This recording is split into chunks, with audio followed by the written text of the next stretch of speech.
తర్వాత వేదిక నిర్వాహకురాలు శ్రీమతి దీప్తి పెండ్యాల అండి. ఈవిడ అమెరికాలోని హ్యూస్టన్ వాస్తవ్యులు. వృత్తిపరంగా ఐటీ రంగానికి చెందినప్పటికీ కూడా ప్రవృత్తి రీత్యా తెలుగు సాహిత్యాభిలాషులు. కథలు, కవితలు, వ్యాసాలు రాస్తూ ఉంటారు. డైస్పోరా కథలపై పట్టు వీరి సొంతం. గతంలో సిన్సినాటి తెలుగు అసోసియేషన్ తరంగిణి యొక్క తెలుగు వెలుగు పత్రికలకి ఈవిడ ప్రధాన సంపాదకురాలిగా, తరంగిణి 2013-15 ఎగ్జిక్యూటివ్ కమిటీ మెంబర్ గా కూడా వ్యవహరించారు. భాషా సంస్కృతిపై గల అభిమానంతో తరంగిణి తెలుగు పాఠశాల నిర్వహణ బృందంలో కీలక బాధ్యతలు నిర్వహిస్తున్నారు. మధురవాణి అంతర్జాల పత్రికకి ఈవిడ ప్రధాన సంపాదకురాలిగా కూడా అందరికీ సుపరిచితులు. దీప్తి గారు, మీరు 5వ వేదిక నిర్వహణకి ముందుకు రావాలని కోరుకుంటూ నేను నిష్క్రమిస్తున్నాను.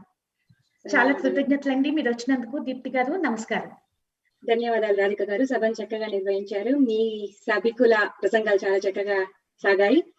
ఇక మన 5వ వేదికకు స్వాగతం. ప్రపంచ 7వ తెలుగు సాహితీ సదస్సులో 5వ వేదికకి స్వాగతం, సుస్వాగతం. ఈ వేదికలో సాహితీ పరంగా అన్ని అంశాలను స్పృశించేందుకు మన సాహితీవేత్తలందరూ సిద్ధంగా ఉన్నారు. నాణీలు, కథలు, కవితలు, పద్య కావ్యాలు, అన్ని రకాల సాహితీ ప్రక్రియలో నిష్ణాతులు మన ముందున్నారు. అట్టే సమయం తీసుకోకుండా వేదికకి స్వాగతం పలికిద్దాము. మరి ముందుగా పిడికిడి నాణీలు అనే కవితా సంపుటి పుస్తకావిష్కరణకు డాక్టర్ రజనీకాంత్ గారు ఆవిష్కర్త మరియు సమీక్షకులుగా రాపోలు సీతారామరాజు గారు మన ముందుకు రానున్నారు. తాటిపర్తి రజనీకాంత్ గారు వృత్తిరీత్యా వైద్యులు. గత 28 సంవత్సరాలుగా దక్షిణాఫ్రికాలో నివసిస్తున్నారు. స్వస్థలం ఒంగోలు. ఇండియా కేర్స్ అనే ధార్మిక సంస్థకు వ్యవస్థాపక అధ్యక్షుడిగా పనిచేసి అనేక సేవా కార్యక్రమాలలో పాల్గొన్నారు. వీరికి సాహిత్యం, ఆధ్యాత్మిక ఇష్టమైన అంశాలు. ఇప్పుడు పిడికెడు నాణీలు అనే కవితా సంపుటితో మన ముందుకు వస్తున్నారు. అలాగే ఈ పుస్తక సమీక్షకులు సీతారామరాజు గారు కూడా ఇక్కడే ఉన్నారు. వీరు ఇంజనీరింగ్ పట్టభద్రులు మరియు జోనస్బర్గ్ లో మనబడి కేంద్రాన్ని నడుపుతూ పిల్లలకు తెలుగు బోధిస్తూ అందరికీ పరిచితులే. సుజనరంజని సాహితీ పత్రికకు సహ సంపాదకులుగా కూడా ఉన్నారు. దక్షిణాఫ్రికా నాణీలు కవితా సంపుటిని వెలువరించారు. వీరిని పిడికెడు నాణీలు పుస్తకాన్ని ఆవిష్కరించి సమీక్ష చేయవలసిందిగా కోరుతున్నాము. వేదిక మీదకి రండి సీతారామరాజు గారు.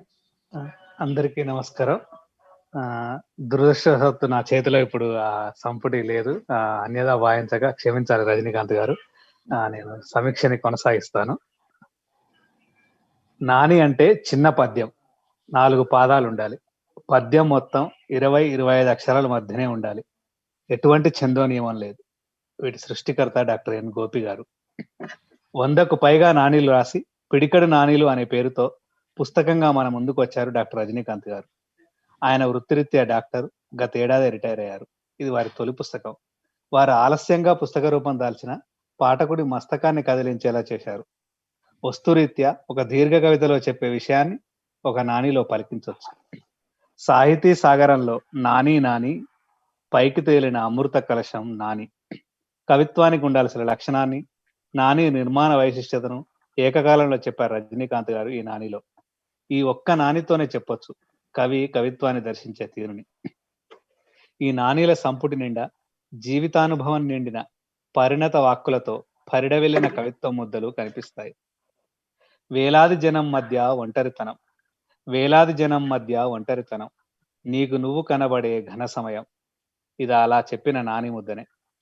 కొన్ని నాణీల్లో పాత మాటలే చెప్పినా అవి కొత్త ప్రాణాలను పోసుకొని జీవన స్వాస్థ్యంతో తొనికిసలాడాయి. తలెత్తిందా ప్రతిఫలాపేక్ష, తలెత్తిందా ప్రతిఫలాపేక్ష, అయితే ఇప్పుడు స్నేహానికి మరణశిక్షే. కవిత్వానికి భావుకత తప్పనిసరి. దానికి తాత్వికత జోడైతే అది ఇంకా పండుతుంది. ఏడుపొచ్చిందా వర్షంలో తడువు, నీ కన్నీళ్లు కడుపులో దాచుకుంటుంది. తాత్వికతను అత్యంత సరళంగా భావుకతతో చెప్పిన నాని ఇది. దీన్ని ఎంత కావాలంటే అంత వ్యాఖ్యానించుకోవచ్చు. ఇక్కడ వర్షం అంటే విశ్వదుఖం అని. ఎంత లోతైన భావన. ఏ దేశంలో ఉన్న మనిషిని రాజకీయాలు ప్రభావితం చేయకుండా మానవు. నాయకుడికి వినాయకుడికి ఊరేగింపు, నాయకుడికి వినాయకుడికి ఊరేగింపు. నిమజ్జనం ఒక్కరికేనా? ఈ నాని ద్వారా ప్రజల గోడు పట్టని నాయకులను నిమజ్జనం చేయాలంటూ వ్యంగ్య రుచిని చూపిస్తున్నారు కవి ఇక్కడ. ఇంకో నాని, అన్వేషణ నిప్పు రాజుకుందా, అయితే ఇక నుంచి బతుకు కనివిప్పు. ఇక్కడ అన్వేషణ అంటే బాహ్య సంపదల కోసం వెతుకులాట వెంపర్లాట కాదు. మనసు లోపల్లోకి అన్వేషణ. అలాంటి నిప్పు రాజుకుంటే ఆ అగ్ని నీ తప్పుల్ని కడిగి నిన్ను పునీతిని చేస్తుందంటాడు కవి. వైద్యో నారాయణో హరి ఆనాడు, వైద్యంతో ఆస్తంతా హరి ఈనాడు. స్వయాన వైద్యుడై ఉండి ఈ మాట అన్నారంటే ఇంతకుముందు నానిలో చెప్పినట్లే తనని తాను నిజాయితీతో తర్చుకున్నట్లే అనిపిస్తుంది. పేదోడి గుండె మంటలతో చలి కాచుకోకు, నీ కంటి తడితో ఆ మంటలార్పు. సాటి మనిషి పట్ల ఉండాల్సిన ఆదరం, చూపాల్సిన కరుణను కించిత్ గట్టిగానే గుర్తు చేసే నాని ఇది. అలాగే ప్రకృతి మనిషికి జీవప్రదాయని, కానీ మనిషి ప్రకృతికి దుఃఖదాయని. ఆ మాటని, మనిషి అత్యాశని ఇలా అంటాడు కవి. భూమి గుండెల్లో గుణపం గుచ్చాడు, భూమి గుండెల్లో గుణపం గుచ్చాడు, వజ్రాలు ఇచ్చిందే కానీ విషం చిమ్మలేదు. ఇక్కడ భూమి ఇచ్చే సంపదల్లోంచి ఎన్నో మాటల్ని వాడొచ్చు, కానీ బహుశా కవి దక్షిణాఫ్రికాలో ఉంటున్నందున అది వజ్రాల గడ్డ కావున వజ్రాలు ఇచ్చిందే అని అన్నారేమో. అంతేకాక వజ్రాలు అత్యంత విలువైనవి, అవి కూడా ఇచ్చింది కానీ విషయాన్ని ఇవ్వలేదు అని ప్రకృతి ఔన్నత్యాన్ని కీర్తించారు కవి. మొత్తంగా రజనీకాంత్ గారు పిడికను నానీలను ముందు పోసి పాఠక హృదయాలను తన పిడికిట్లో పట్టుకుపోతారు ఈ పుస్తకంతో. వారికి నా హృదయపూర్వక అభినందనలు, ధన్యవాదాలు. ధన్యవాదాలు సీతారామరాజు గారు, చాలా చక్కగా చెప్పారు. రజనీకాంత్ గారు, ఇప్పుడు ఒక్క నిమిషం మీరు కూడా మాట్లాడండి. 2 నిమిషాలు. 2 నిమిషాలు. సదస్సులోని శ్రోతలందరికీ నమస్కారం అండి. ఇంత పెద్ద సదస్సులో నాలాంటి చిన్న కవికి కూడా అవకాశం కల్పించినందుకు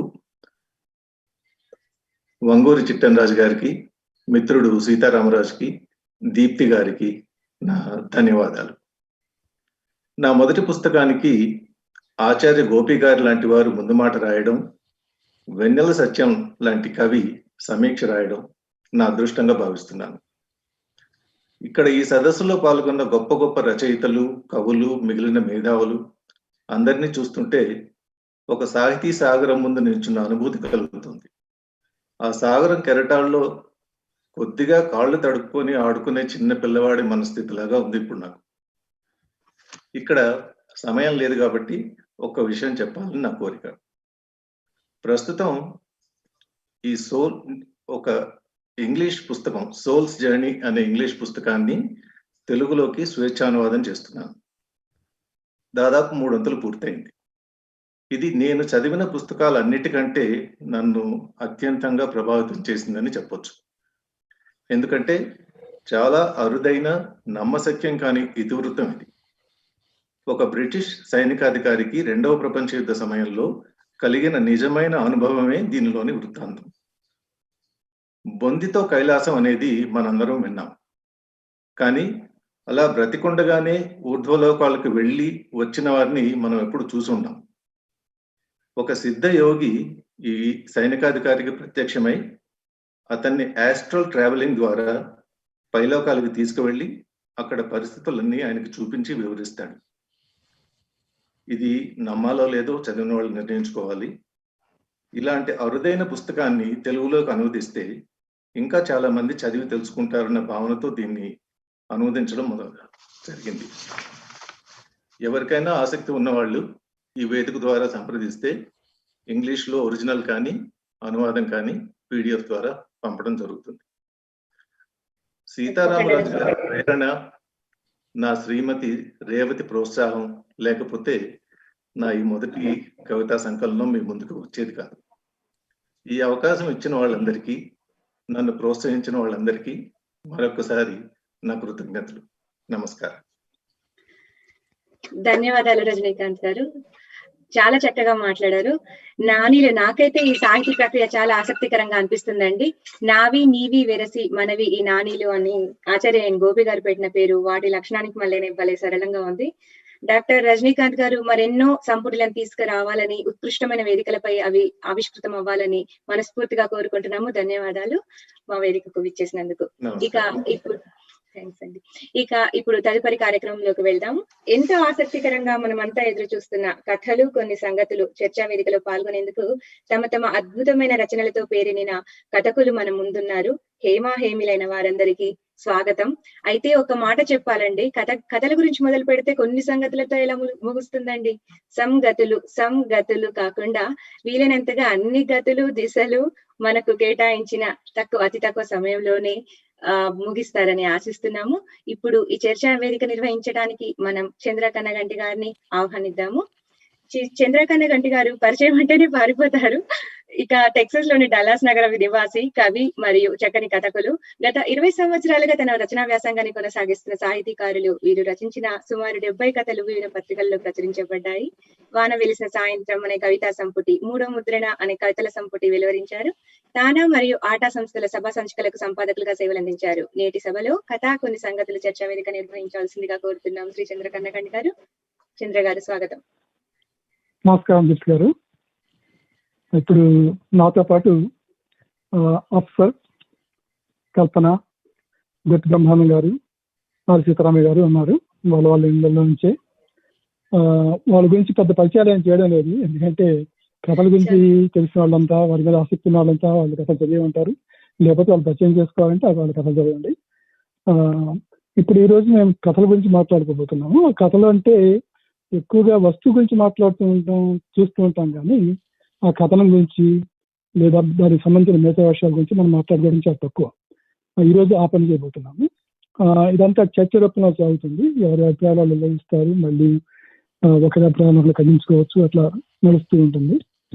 ఇది చివరికి ఎట్లా ఎక్కడికి వెళ్తుందో చూద్దాం మీ ఇచ్చే సమయాన్ని బట్టి. ఎంత టైం అన్నారు చెప్తారా? మీ ఇష్టం అండి, 30 నుంచి 40 నిమిషాలు. సరే, ఓకే. ఇప్పుడు ముందుగా బ్రహ్మానందం గారిని చర్చ అంటే ఒక్కొక్కరు ఒక్కొక్క టాపిక్ మొదలు పెడతారు, దాని మీద చర్చ అవుతుంది. ముందు బ్రహ్మానందం గారు ఈ కథనం మీద చర్చ మొదలు పెట్టమని బ్రహ్మానందం గారిని ఆహ్వానిస్తున్నారు.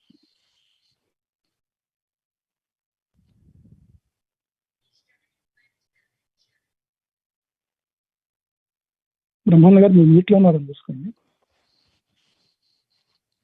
మీరు మీట్లో ఉన్నారు బ్రహ్మానందం గారు. నమస్కారం అండి, అందరికీ నమస్కారం. సో ఈ చర్చలో ప్రధానంగా నాకు ఇచ్చిన అంశం ఏంటంటే కథనంలో, కథా నిర్మాణంలో వస్తున్న మార్పులు ఏమిటి, కథ నిర్వచనం మారుతుందా అని. అంటే అసలు కథ అంటే ఏమిటి? నా వరకు నేను ఎలా చూస్తానంటే కథ అంటే ఒక సంభాషణ. సంభాషణ అంటే మళ్ళీ ఇద్దరు వ్యక్తుల మధ్య సంభాషణ, ఇద్దరు అవ్వచ్చు, లేదంటే ఒక సమూహం కూడా అవ్వచ్చు. అంటే సంభాషణ అంటే ఏ రకమైన సంభాషణ అంటే మన అనుభవాలు పంచుకోవడం, మనకి ఎక్స్పీరియన్సెస్ షేర్ చేసుకోవడం లాంటి ఇవి సంభాషణ. అదొక రకమైన సంభాషణ. ఈ పంచుకోవడం అనేది దానికి ఒక మీడియం కావాలి. అంటే మనం ఎదురుగా ఉన్నాం అనుకోండి, ఎదురుగా వ్యక్తి ఉంటే మాట్లాడుకుంటాం, దూరంగా ఉంటే వేరే రకమైన ఒక మీడియం కావాలి. ఈ పంచుకోవడానికి అంటే ఈ పంచుకోవడం అనేది అప్పుడు జరుగుతుంది. ఈ పంచుకోవడానికి ఆసక్తికరంగా ఉంటే కనుక పంచుకోవడం అనేది అది కథగా మారుతుంది. అంటే అంటే చెప్పే విధానం, అంటే మనం ఒక ఇన్సిడెంట్నే ఎంత ఆసక్తికరంగా చెప్తాం, అలాగా చూస్తే అది కథ అవుతుంది. అంటే మీరు అంటే మరి పంచుకునే మాధ్యమాలు అంటే ఏమిటంటే ఉదాహరణకి అంటే ఒక మీడియం ఏంటంటే టెలిఫోన్. అంటే మరీ పూర్వం వాళ్ళకి వెళ్తే మనకి దేవాలయం గోడల మీద, వాటి మీద, గుళ్ళలో గోడల మీద రాసేవారు. ఆ తర్వాత కొంచెం అడ్వాన్స్మెంట్ వచ్చి మనకి తాళపత్ర గ్రంథాలు వచ్చాయి, అలాగే పేపర్ వచ్చింది. సో మన సంభాషణ యొక్క మాధ్యమాలన్నీ మారుతూ వచ్చాయి. అంటే ఈ సంభాషణలు ఇప్పుడు కథల వరకు వచ్చేసరికి సంభాషణ అంటే ఎవరితో ఉంటుందంటే ఒక రచయితకి, ఒక పాఠకుడికి. ఒక పాఠకుడు వచ్చి వేల చాలా మంది పాఠకులు ఉండొచ్చు. ఇక్కడ రచయిత అంటే ఇది వన్ వే ఉంటుంది. అంటే రచయిత పాఠకులకి చెప్తాడు, పాఠకులు రిసీవర్స్. బేసిక్గా ఎలా రిసీవ్ చేసుకున్నారు ఒక కథ అన్నది డిపెండ్ అయి ఉంటుంది. సో అందువల్ల ఈ సంభాషణలు ఏమిటంటే వ్యక్తులు ఉండాల్సిన అవసరం కూడా లేదు. అంటే రచయిత కనిపించడు, అదృశ్యంగా ఉంటాడు. ఈ సంభాషణలు అంటే ఉదాహరణకు ఒక చెప్తాను నేను. మనకి కథలు ఉన్నాయి. కథ చెప్పేటప్పుడు రాజుగారు 7 చేపల కథ ఉంది. అందులో మీకు వ్యక్తులు ఉండరు. అంటే మీకు అప్రాణులు కూడా ఉంటాయి. అంటే బేసిక్గా గడ్డి మేట ఉంటుంది, తర్వాత అన్ని రకాల ఇటువంటివి 7 చేపలు ఉంటాయి, ఇవన్నీ మాట్లాడుతూ ఉంటాయి. ఇలా అప్రాణులు కూడా ఉండొచ్చు. సో ఈ కథ లేకపోతే సంభాషణ ఎలా చేరుతుంది అంటే చేరవేసే పద్ధతి ఏమిటి అంటే మనకి రకరకాల మెథడ్స్ ఉన్నాయి. ఇప్పుడు చూడండి, కథ మామూలుగా మాట్లాడుకుంటే కథలో పాత్రలు ఉండాలి, అంటే ఒక కథకు వస్తూ ఉండాలి, పాత్రలు ఉంటాయి, ఇవన్నీ ఉంటాయి. ఇవి కాకుండా మనం ఒక కథని ఎలా చెప్పగలం? ఇప్పుడు మనకి ఒక బెస్ట్ ఉదాహరణ ఏమిటంటే ఉత్తరాలు రాస్తూ ఉంటాం. అంటే ఉత్తరాలు రాసి ఆ ఉత్తరంలో మనం అన్ని సంఘటనలను చెప్తూ ఉంటాం. ఇదొక పద్ధతి. అంటే ఇది కాకుండా ఏంటంటే మన జీవిత విధానం చూసుకుంటే చాలా మారింది. అంటే అందులో కూడా రకరకాల సంభాషణ సాధనాలు ఉన్నాయి. ఆ సంభాషణ సాధనాలు అన్ని అంటే బేసిక్‌గా ఏంటంటే అవన్నీ వెహికల్స్ అన్నమాట. ఈ వెహికల్స్ ఉపయోగించుకుని మనం కథని ఎలా చెప్పగలుగుతూ ఉంటాం. అంటే అంటే రకరకాల మాధ్యమాలున్నాయి. ఇప్పుడు మీకు ఇదివరకు చూడండి, ఒకప్పుడు ఫోన్ లగ్జరీగా ఉండేది. ఇప్పుడు ఫోన్ ఉంది. ఇప్పుడు అలాగే ఒక ఇంటర్నెట్ కాగితం మీద అంటే పేపర్ మీద రాసేవాళ్ళం. ఆ పేపర్ కూడా పోయింది. అది పోయి మనకి అంటే కథ చెప్పడానికి ఇంకొక మాధ్యమం వచ్చిందంటే సినిమాలు అట్లాంటివి వచ్చాయి. అంటే వీడియోలో చూసి ఇలా మనిషి జీవన విధానం మారుతూ ఉంటే ఈ మాధ్యమాలు కూడా మారుతున్నాయి. సో మనం కథలు తీసుకుంటే మన అనుభవాలు, జీవితం షేర్ చేసుకోవడం అనుకున్నాం కాబట్టి ఈ అనుభవాలు ఇవి కూడా వీటిల్లో కూడా ఈ మీడియం మారుతుందా, తద్వారా కథ చెప్పే ప్రక్రియ కూడా మారుతుందా అన్నది ఇప్పుడు చర్చించబోయే విషయం. సో అంటే బేసిక్గా నా అభిప్రాయం ఏంటంటే కథ అంటే అనుభవాలు, జీవితంలో ఉండే సంఘటనలు పంచుకోవడం అనుకుంటే వాటిని చేరవేసే ప్రక్రియలో కూడా మార్పు రావాలి. అంటే మార్పు వస్తుంది కూడా. అంటే ఒకప్పుడు మనం అంటే కాగితం మీదే రాసే కథ ఇప్పుడు ఇంటర్నెట్లో రాస్తున్నాం. మళ్ళీ ఆ రాసే దాంట్లో కూడా వేరు వేరు పద్ధతులు. ఇప్పుడు కొద్ది రోజులు పోతే మీరు అంటే ఫోన్లో చదువుకుంటున్నారు. సో ఈ వచ్చే మార్పుల్లో కథ యొక్క నిర్మాణం కూడా మారుతుందా, కథ చెప్పే పద్ధతులు మారుతాయా అన్నది అది ప్రస్తుతం నా ఉద్దేశ ప్రకారం అంటే అవి కూడా మారాలి, మారతాయి కూడా ఖచ్చితంగా.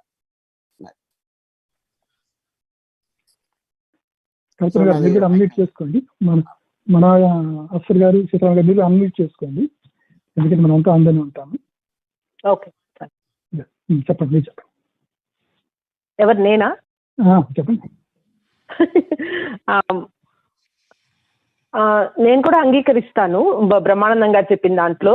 కానీ అంటే ఆయన కేవలం అనుభవాలు, సంభాషణ అవన్నీ కూడా కథను నిర్వచిస్తాయి, వాటి కథా నిర్మాణాన్ని ప్రభావితం చేస్తాయి అన్నారు. దానికి ఆయన ఉదాహరణలు కూడా ఇచ్చారు. నేను అనుకోవడం ఏంటంటే ఆల్రెడీ ఈ మార్పు వచ్చేసింది అనుకుంటున్నాను. అంటే కథని ఇప్పుడు కొన్ని కథలు కంప్లీట్ చాటింగ్ లో వచ్చాయి, అలాగే కొన్ని కథలు వాట్సాప్ లో సంభాషణ రూపంగా వచ్చాయి, కొన్ని ఇంతకు ముందే వచ్చేసాయి అనుకోండి. ఈ సోషల్ మీడియా రావడానికి ముందే ఉత్తరాల కథలు వచ్చాయి, డైరీల కథలు వచ్చాయి.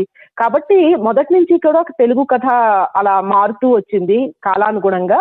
ఇప్పుడున్న పరిస్థితుల వల్ల, అంటే సోషల్ మీడియా ఎక్కువ అవైలబిలిటీ ఉన్న దాని వల్ల ఆల్రెడీ కథల్లో ఆ మార్పు కనిపిస్తోంది. అంటే ఫేస్బుక్, వాట్సాప్, ఉత్తరాలు, డైరీలు, ఫోన్లు, చాట్ రూమ్స్ బేస్డ్ గా వచ్చే కథలు చాలా వచ్చాయి.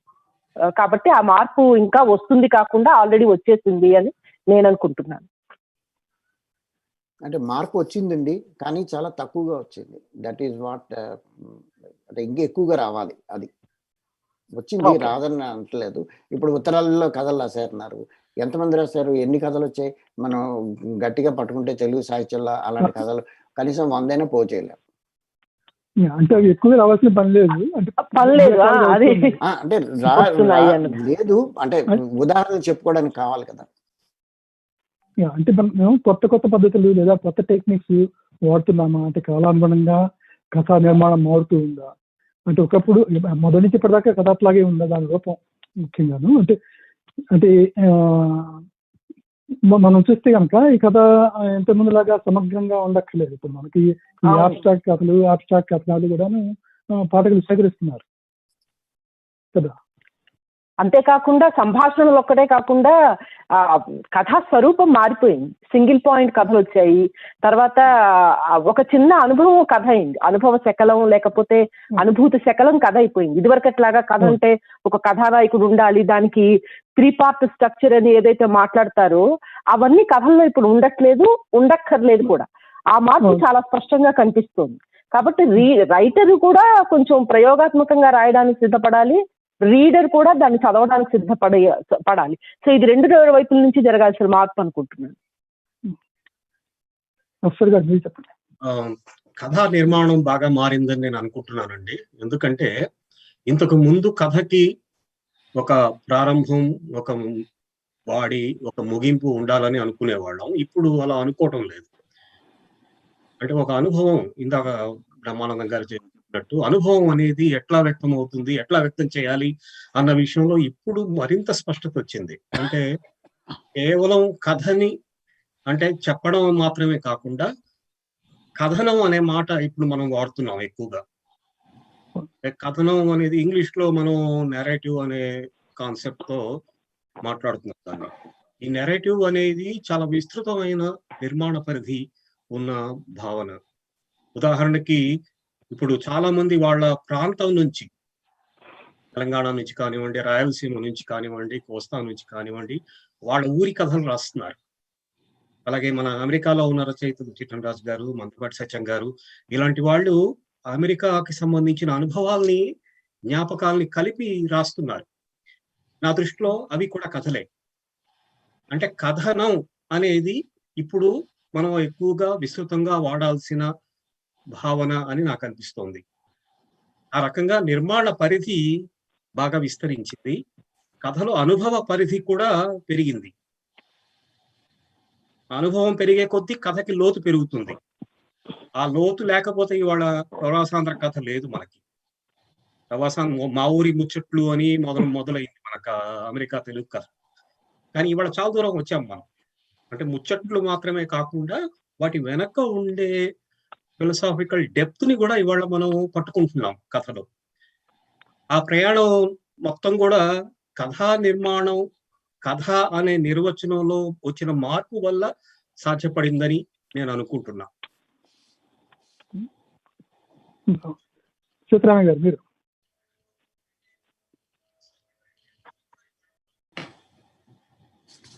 చిత్రారామయ్య గారు కనపడలేదండి. ఆయన లేరనుకుంటాను. ఆయన పంపలేదా అక్కడి నుంచి? సరే సరే, నేను అనుకోవటం ఏంటంటే ఈ కథా నిర్వచనం మనం ఒకప్పుడు ఏమనుకున్నామంటే కథకు ఒక స్పష్టమైన నిర్వచనం ఉందని, ఎక్కడ లేదు కానీ ఉందని అనుకునేవాడు. ఎందుకంటే మనం చదువుతున్న కథలను బట్టి, మన పూర్వ రచయితలు రాసిన కథలను బట్టి మనం ఒక అంటే అనగనగా కథల నుంచి మామూలుగా ఈ మోడర్న్ స్టోరీ మొదలైనప్పటికీ మార్పు కనిపిస్తుంది. ఎందుకంటే అక్కడ మొదలు ఉన్నది చివర ఉంది. అది ఇంకా మనకి షార్టన్ అయిపోయినట్టుంది. అంటే ఆ సమస్య అనుకోవచ్చు లేదా సంఘర్షణ అనుకోవచ్చు, దాని మొదలు తుది కూడా మనకి ఇప్పుడు అక్కర్లేదు. సంఘర్షణ ఎట్లా ఉంది అంతవరకే మనకి పరిమితం అవుతుంది అన్నమాట. ఆ తర్వాత కథ ఎట్లా ముగుస్తుంది, లేదా కథ నేపథ్యం ఏమిటి, ఈ పరిస్థితులకు ఎందుకు వచ్చారు, ఇవన్నీ కూడా మనం పాఠకులకు వదిలేస్తున్నాం ఇప్పుడు. ఎందుకంటే పాఠకులు కూడా చదువుతూ ఉన్నారు కనుక, కథ చదువుతున్నారు కనుక వాళ్ళకి వాళ్ళు ఆ మాత్రం ఊహించుకోగలరు. అంటే పాఠకులు కూడా సగం రచయిత మనం చేస్తున్నాం, సగం రచయిత మనం గుర్తిస్తున్నాం. ఆ మార్పు వచ్చింది అనుకుంటాను. తర్వాత ఈ కథ ముగింపు కూడా ఇంతకుముందులాగా స్పష్టంగా ఉండక్కర్లేదు అని అర్థం చేసుకున్నాం. అది అంబిగ్యస్ గా, అంటే అట్లా కావచ్చు ఇట్లా కావచ్చు, ఎట్లాగైనా దాన్ని పాఠకులు కూడా తీసుకుంటున్నారు, దాన్ని అలవాటు పడుతున్నారు. అంటే ఇంతకుముందులాగా వాళ్ళకి హీరోయిన్ కి పెళ్ళి అయిందా లేదా అనేది అట్లా మనం వెయిట్ చేయట్లేదు. అదంతా వాళ్ళు ఊహించుకుంటారు. అది కాకుండా అంటే ప్రస్తుత పరిస్థితి ఎట్లా ఉంది అంటే ఈ అనిశ్చితి ఉంది కదా, అంటే తర్వాత ఏమవుతుంది నాకు తెలియదు. అందువల్ల ఆ అనిశ్చితిని అది కథల్లో కూడా వచ్చి ఆ ముగింపులో కూడా అట్లా అది ప్రతిఫలిస్తున్నట్లుగా అనిపిస్తుంది.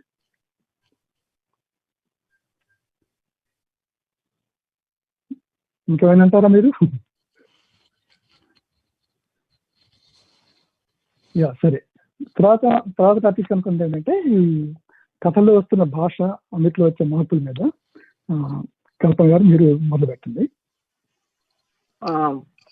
సో ఇప్పుడు నేను కథల్లో భాష ఎలా మారుతోంది, ఎలా ఉండాలి, నిజ జీవితాన్ని ప్రతిబింబిస్తోందా లేదా, ఆ భాషను సంస్కరించి మాట్లాడాలా, లేకపోతే వాక్య నిర్మాణం ఎలా ఉంటుంది, మాండలికం, అశ్లీల పదాలు, ఇలా చాలా ఉన్నాయన్నమాట భాషకు సంబంధించి మాట్లాడడానికి, అంటే మనం చర్చించడానికి. తెలుగు కథ అనగానే ఇవాళ మనం ఏ తెలుగు అని అడగాల్సిన పరిస్థితిలో ఉన్నాం. చాలా అంటే భాష అంతగా మారిపోయింది. అలాంటి సందర్భంలో మనం ఉన్నప్పుడు చాలా రకాల మాండలికాలు, చాలా రకాల యాసలు, ఒక తెలుగు అనేది లేదు, ఒకటే తెలుగు అనేది లేదు, చాలా రకాల తెలుగు ఉంది. అది ప్రాంతాల వారీగా కావచ్చు, మాండలికాల వారీగా కావచ్చు, లేకపోతే కులాల వారీగా కావచ్చు, వృత్తుల వారీగా కావచ్చు, ఈవెన్ సినిమాల వారీగా కూడా కావచ్చు అనమాట. అంత డైవర్సిఫికేషన్ వచ్చేసింది భాషలో. ఇవన్నీ కూడా నిఘంటువుల్లోకి ఎక్కుతున్నాయా లేదా అనేది తెలియదు, కానీ తెలుగు కథల్లోకి మాత్రం ఈ మార్పులన్నీ కూడా చాలా స్పష్టంగా కనిపిస్తుంది. అంటే కొత్తగా రాస్తున్న కథకులలో ఈ మార్పు ఇంకా బాగా స్పష్టంగా కనిపిస్తుంది అని నేను అనుకుంటున్నాను. అయితే ఇది తప్ప ఒప్ప అనే చర్చ అనవసరం, ఇది అవసరము, అనివార్యం. అది బేసిక్ గా మనం అర్థం చేసుకోవాల్సింది. అక్కడి నుంచి మొదలు పెడితే ఏమవుతుందంటే, మనము గ్రాంధికం, వ్యవహారం దగ్గర ఏ భాషలో గ్రాంధికంలో రాయాలా, వ్యవహారికంలో రాయాలా దగ్గర మొదలైన తెలుగు భాష కథా చర్చ అనేది ఇవాళ మనము ఈ భాషలో వచ్చిన మార్పుల గురించి మాట్లాడుకునేదాకా మార్పు చాలా స్పష్టంగా కనిపిస్తోంది అనమాట. అయితే నేను ఇక్కడ చర్చ కోసం కేవలం 1-2-3 కథల్ని మాత్రమే ప్రస్తావిస్తాను. దాన్ని బట్టి అంటే నా పాయింట్ ని ఇది చేయడం కోసం. భాష గురించి మాట్లాడాలంటే ఎప్పుడైనా సరే శ్రీపాద సుబ్రహ్మణ్య శాస్త్రి గారి గురించి ప్రస్తావించకుండా మాట్లాడలేము. ఆడవాళ్ళ దగ్గర నుంచి, ఇంట్లో ఆడవాళ్ళ దగ్గర నుంచి ఎంత విలువైన భాష ఉందో, నా భాష నేను వాళ్ళ దగ్గర నేర్చుకున్నానని స్పష్టంగా చెప్పారు ఆయన. సో అక్కడి నుంచి మనం చూడాలన్నమాట భాష గురించి వచ్చిన మార్పులు. నిజంగా మనం లోతుగా తెలుగు కథలో భాషాపరంగా వచ్చిన మార్పులు చూడాలంటే అక్కడి నుంచి మొదలు పెట్టాలి అని నేను అనుకుంటున్నాను. ఇటీవల ఒక సాహిత్యవేత్త నాతో మాట్లాడుతూ, ఆడవాళ్ళు రాసిన కథల్ని, ఆడవాళ్ళు రాసిన రచనల్ని ఆ స్టైల్ని బట్టి నేను గుర్తుపట్టేస్తానండి అన్నారు. దాన్ని నేను ఒక పాజిటివ్ కామెంట్ గా తీసుకుంటున్నాను. అంటే ఆడవాళ్ళకి ఒక స్పష్టమైన భాష ఉంది, అంటే భాషకు కూడా ఒక జెండర్ ఉంది అని ఆ రచయిత అన్నట్టుగా నేను తీసుకుంటున్నాను. ఎందుకంటే అది తీసుకోవాలి. మనం ఎంత జెండర్ అనేది అన్నిటికీ ఉన్నట్టే భాషకు కూడా ఉంది, కాబట్టి ఆడవాళ్ళ భాష ప్రత్యేకం అని. కాబట్టి ఇప్పుడు పింగళి గారు వెయ్యండ్రా వీరతాళ్ళు అన్నాడు, సినిమాలో రాశారు. అక్కడి నుంచి అది అంటే సినిమాలో ఆయన ఒక కొత్త పదప్రయోగం చేశారు. ఆ తర్వాత జంధ్యాల సుత్తి కొట్టండ్రా అంటే అలాంటివన్నీ కూడా ఇప్పుడు మనం మాట్లాడే రెగ్యులర్ గా మాట్లాడే భాషలోకి ఆ పదాలు వచ్చేసాయి. అవన్నీ డిక్షనరీలో ఉండకపోవచ్చు, కానీ వాటి అర్థం అనేది తెలిసిపోయింది. అట్లాగా ఇవాళ తెలుగు కథలో ఏమైందంటే, సాఫ్ట్వేర్ భాష వచ్చింది, డాక్టర్ల భాష వచ్చింది, యాక్టర్ల భాష వచ్చింది, రాజకీయ భాష వచ్చింది, డిప్రెషన్ భాష వచ్చింది, సెక్స్ భాష వచ్చింది, బూత్ భాష వచ్చింది. ఇన్ని రకాల భాషలు, ఇన్ని రకాల కొత్త పద ప్రయోగాలు రాస్తున్న కథల్ని బట్టి, ఎంచుకున్న ఇతివృత్తాలను బట్టి వాళ్ళు వాడుతున్నారు. అది మనం అందరం అన్ని కథలు చదవలేం కాబట్టి మనం అందరికీ అందుబాటులోకి రాకపోవచ్చు, కానీ నిజానికి మనం కొంచెం అంటే సాహిత్య విమర్శ మీద ఇంట్రెస్ట్ ఉన్న వాళ్ళు కానీ, తెలుగు కథ మీద ఇంట్రెస్ట్ ఉన్న వాళ్ళు కానీ ఆ కథలు చదివితే కనుక దాన్ని జాగ్రత్తగా పట్టుకోగలరు. నేను 3 కథల్ని ప్రస్తావిస్తాను చర్చ కోసం. ఒకటి రవి వీరెల్లి రాసిన సెకండ్ లైఫ్ అనే కథ, రెండోది వంశీధర్ రెడ్డి రాసిన ఔటర్ రింగ్ రోడ్డు, మూడోది పూర్ణిమ తమ్మిరెడ్డి రాసిన మ్యారేజ్ అనే కథ. సో ఇందులో వంశీధర్ రెడ్డి కథ ఒక డాక్టర్. సో అందులో మీకు ఆ డాక్టర్లు వాడే పరిభాష కానీ, లేకపోతే యంగ్ జనరేషన్ అంటే 30 ఏళ్ల అబ్బాయిలు వృత్తిపరంగా వాళ్ళు డాక్టర్లు అయ్యుండి వాళ్ళ జీవితం అంటే వాళ్ళు అప్ అండ్ డౌన్ కమ్యూటింగ్ చేయడంలో వాళ్ళ లైఫ్ అంతా సగం ఆ ఔటర్ రింగ్ రోడ్డు మీదే జరిగిపోతుంది. అందులో వాళ్ళు వాడే భాష అంటే బీర్ తాగడం దగ్గర నుంచి కానీ, మ్యారేజ్ గురించి కానీ ఏమన్నా సరే చాలా స్పష్టంగా డిఫరెంట్ భాష కనిపిస్తుంది. రవి వీరెల్లి రాసిన సెకండ్ లైఫ్ కథలో చాలా సాఫ్ట్ గా తెలుగులో ఒక కథ వచ్చింది అని నేను అనుకుంటాను. అది అందరికీ ఎక్కిందా లేదా అంటే చదవగానే చాలా మందికి అర్థం కాకపోవచ్చు. అంటే ఆ వర్చువల్ లైఫ్ లేకపోతే అంత సాంకేతిక పరిజ్ఞానం లేకపోతే అని. కానీ కొంచెం జాగ్రత్తగా చదివితే అదేమి ఆ పదాలేమి కూడా కథని అర్థం చేసుకోవడానికి ఇబ్బంది పెట్టకుండా సాగింది. కానీ ఆ పదాల గురించి తెలిస్తే మాత్రం ఇంకొంచెం ఎంజాయ్ చేస్తూ ఆ కథను అర్థం చేసుకుంటాం. అంతే తప్ప ఈ సాంకేతిక పరిజ్ఞానపు భాష వాడడం వల్ల ఆ కథకేమీ తక్కువ జరగలేదు అనేది నా ఉద్దేశం. మూడోది పూర్ణిమ తమ్మిరెడ్డి కథ మ్యారేజ్ అనే కథ. అందులో ఆ అమ్మాయి చాలా రకాల కొత్త విషయాల గురించి మాట్లాడింది.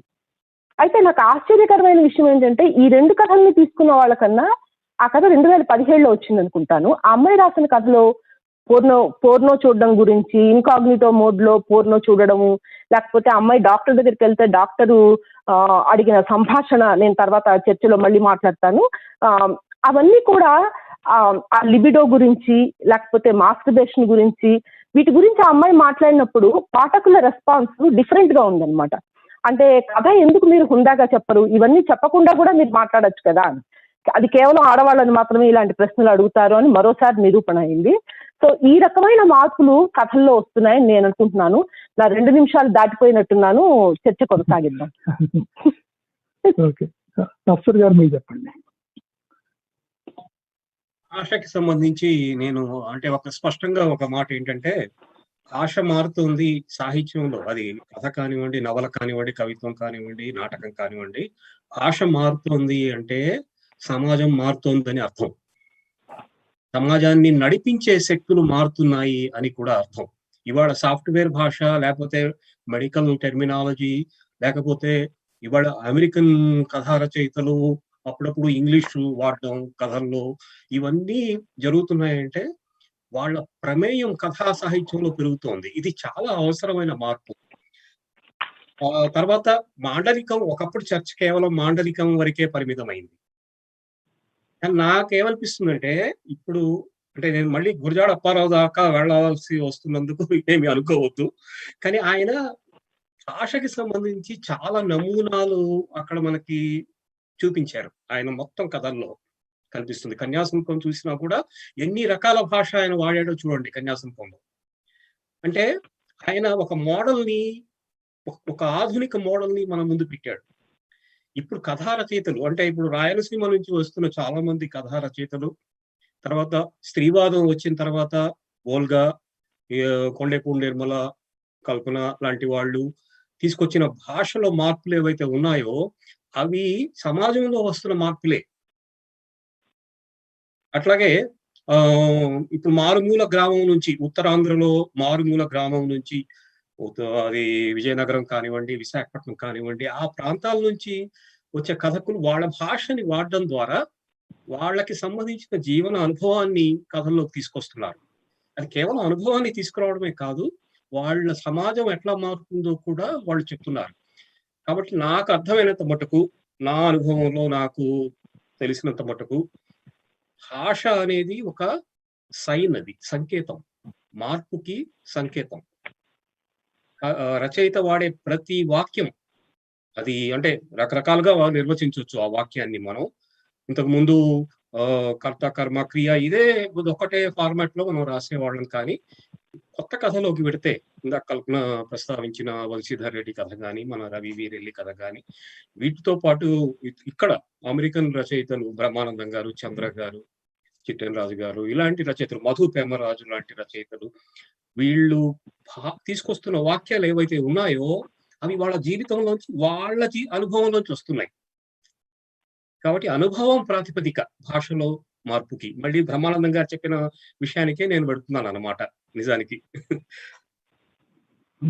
బ్రహ్మానందం గారు మీరు.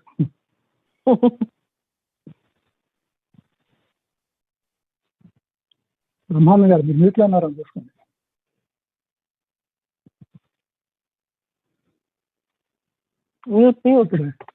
ఇది ఎక్కడ ఇచ్చేవారు ఉన్నారు, మ్యూట్ లో ఉన్నారు.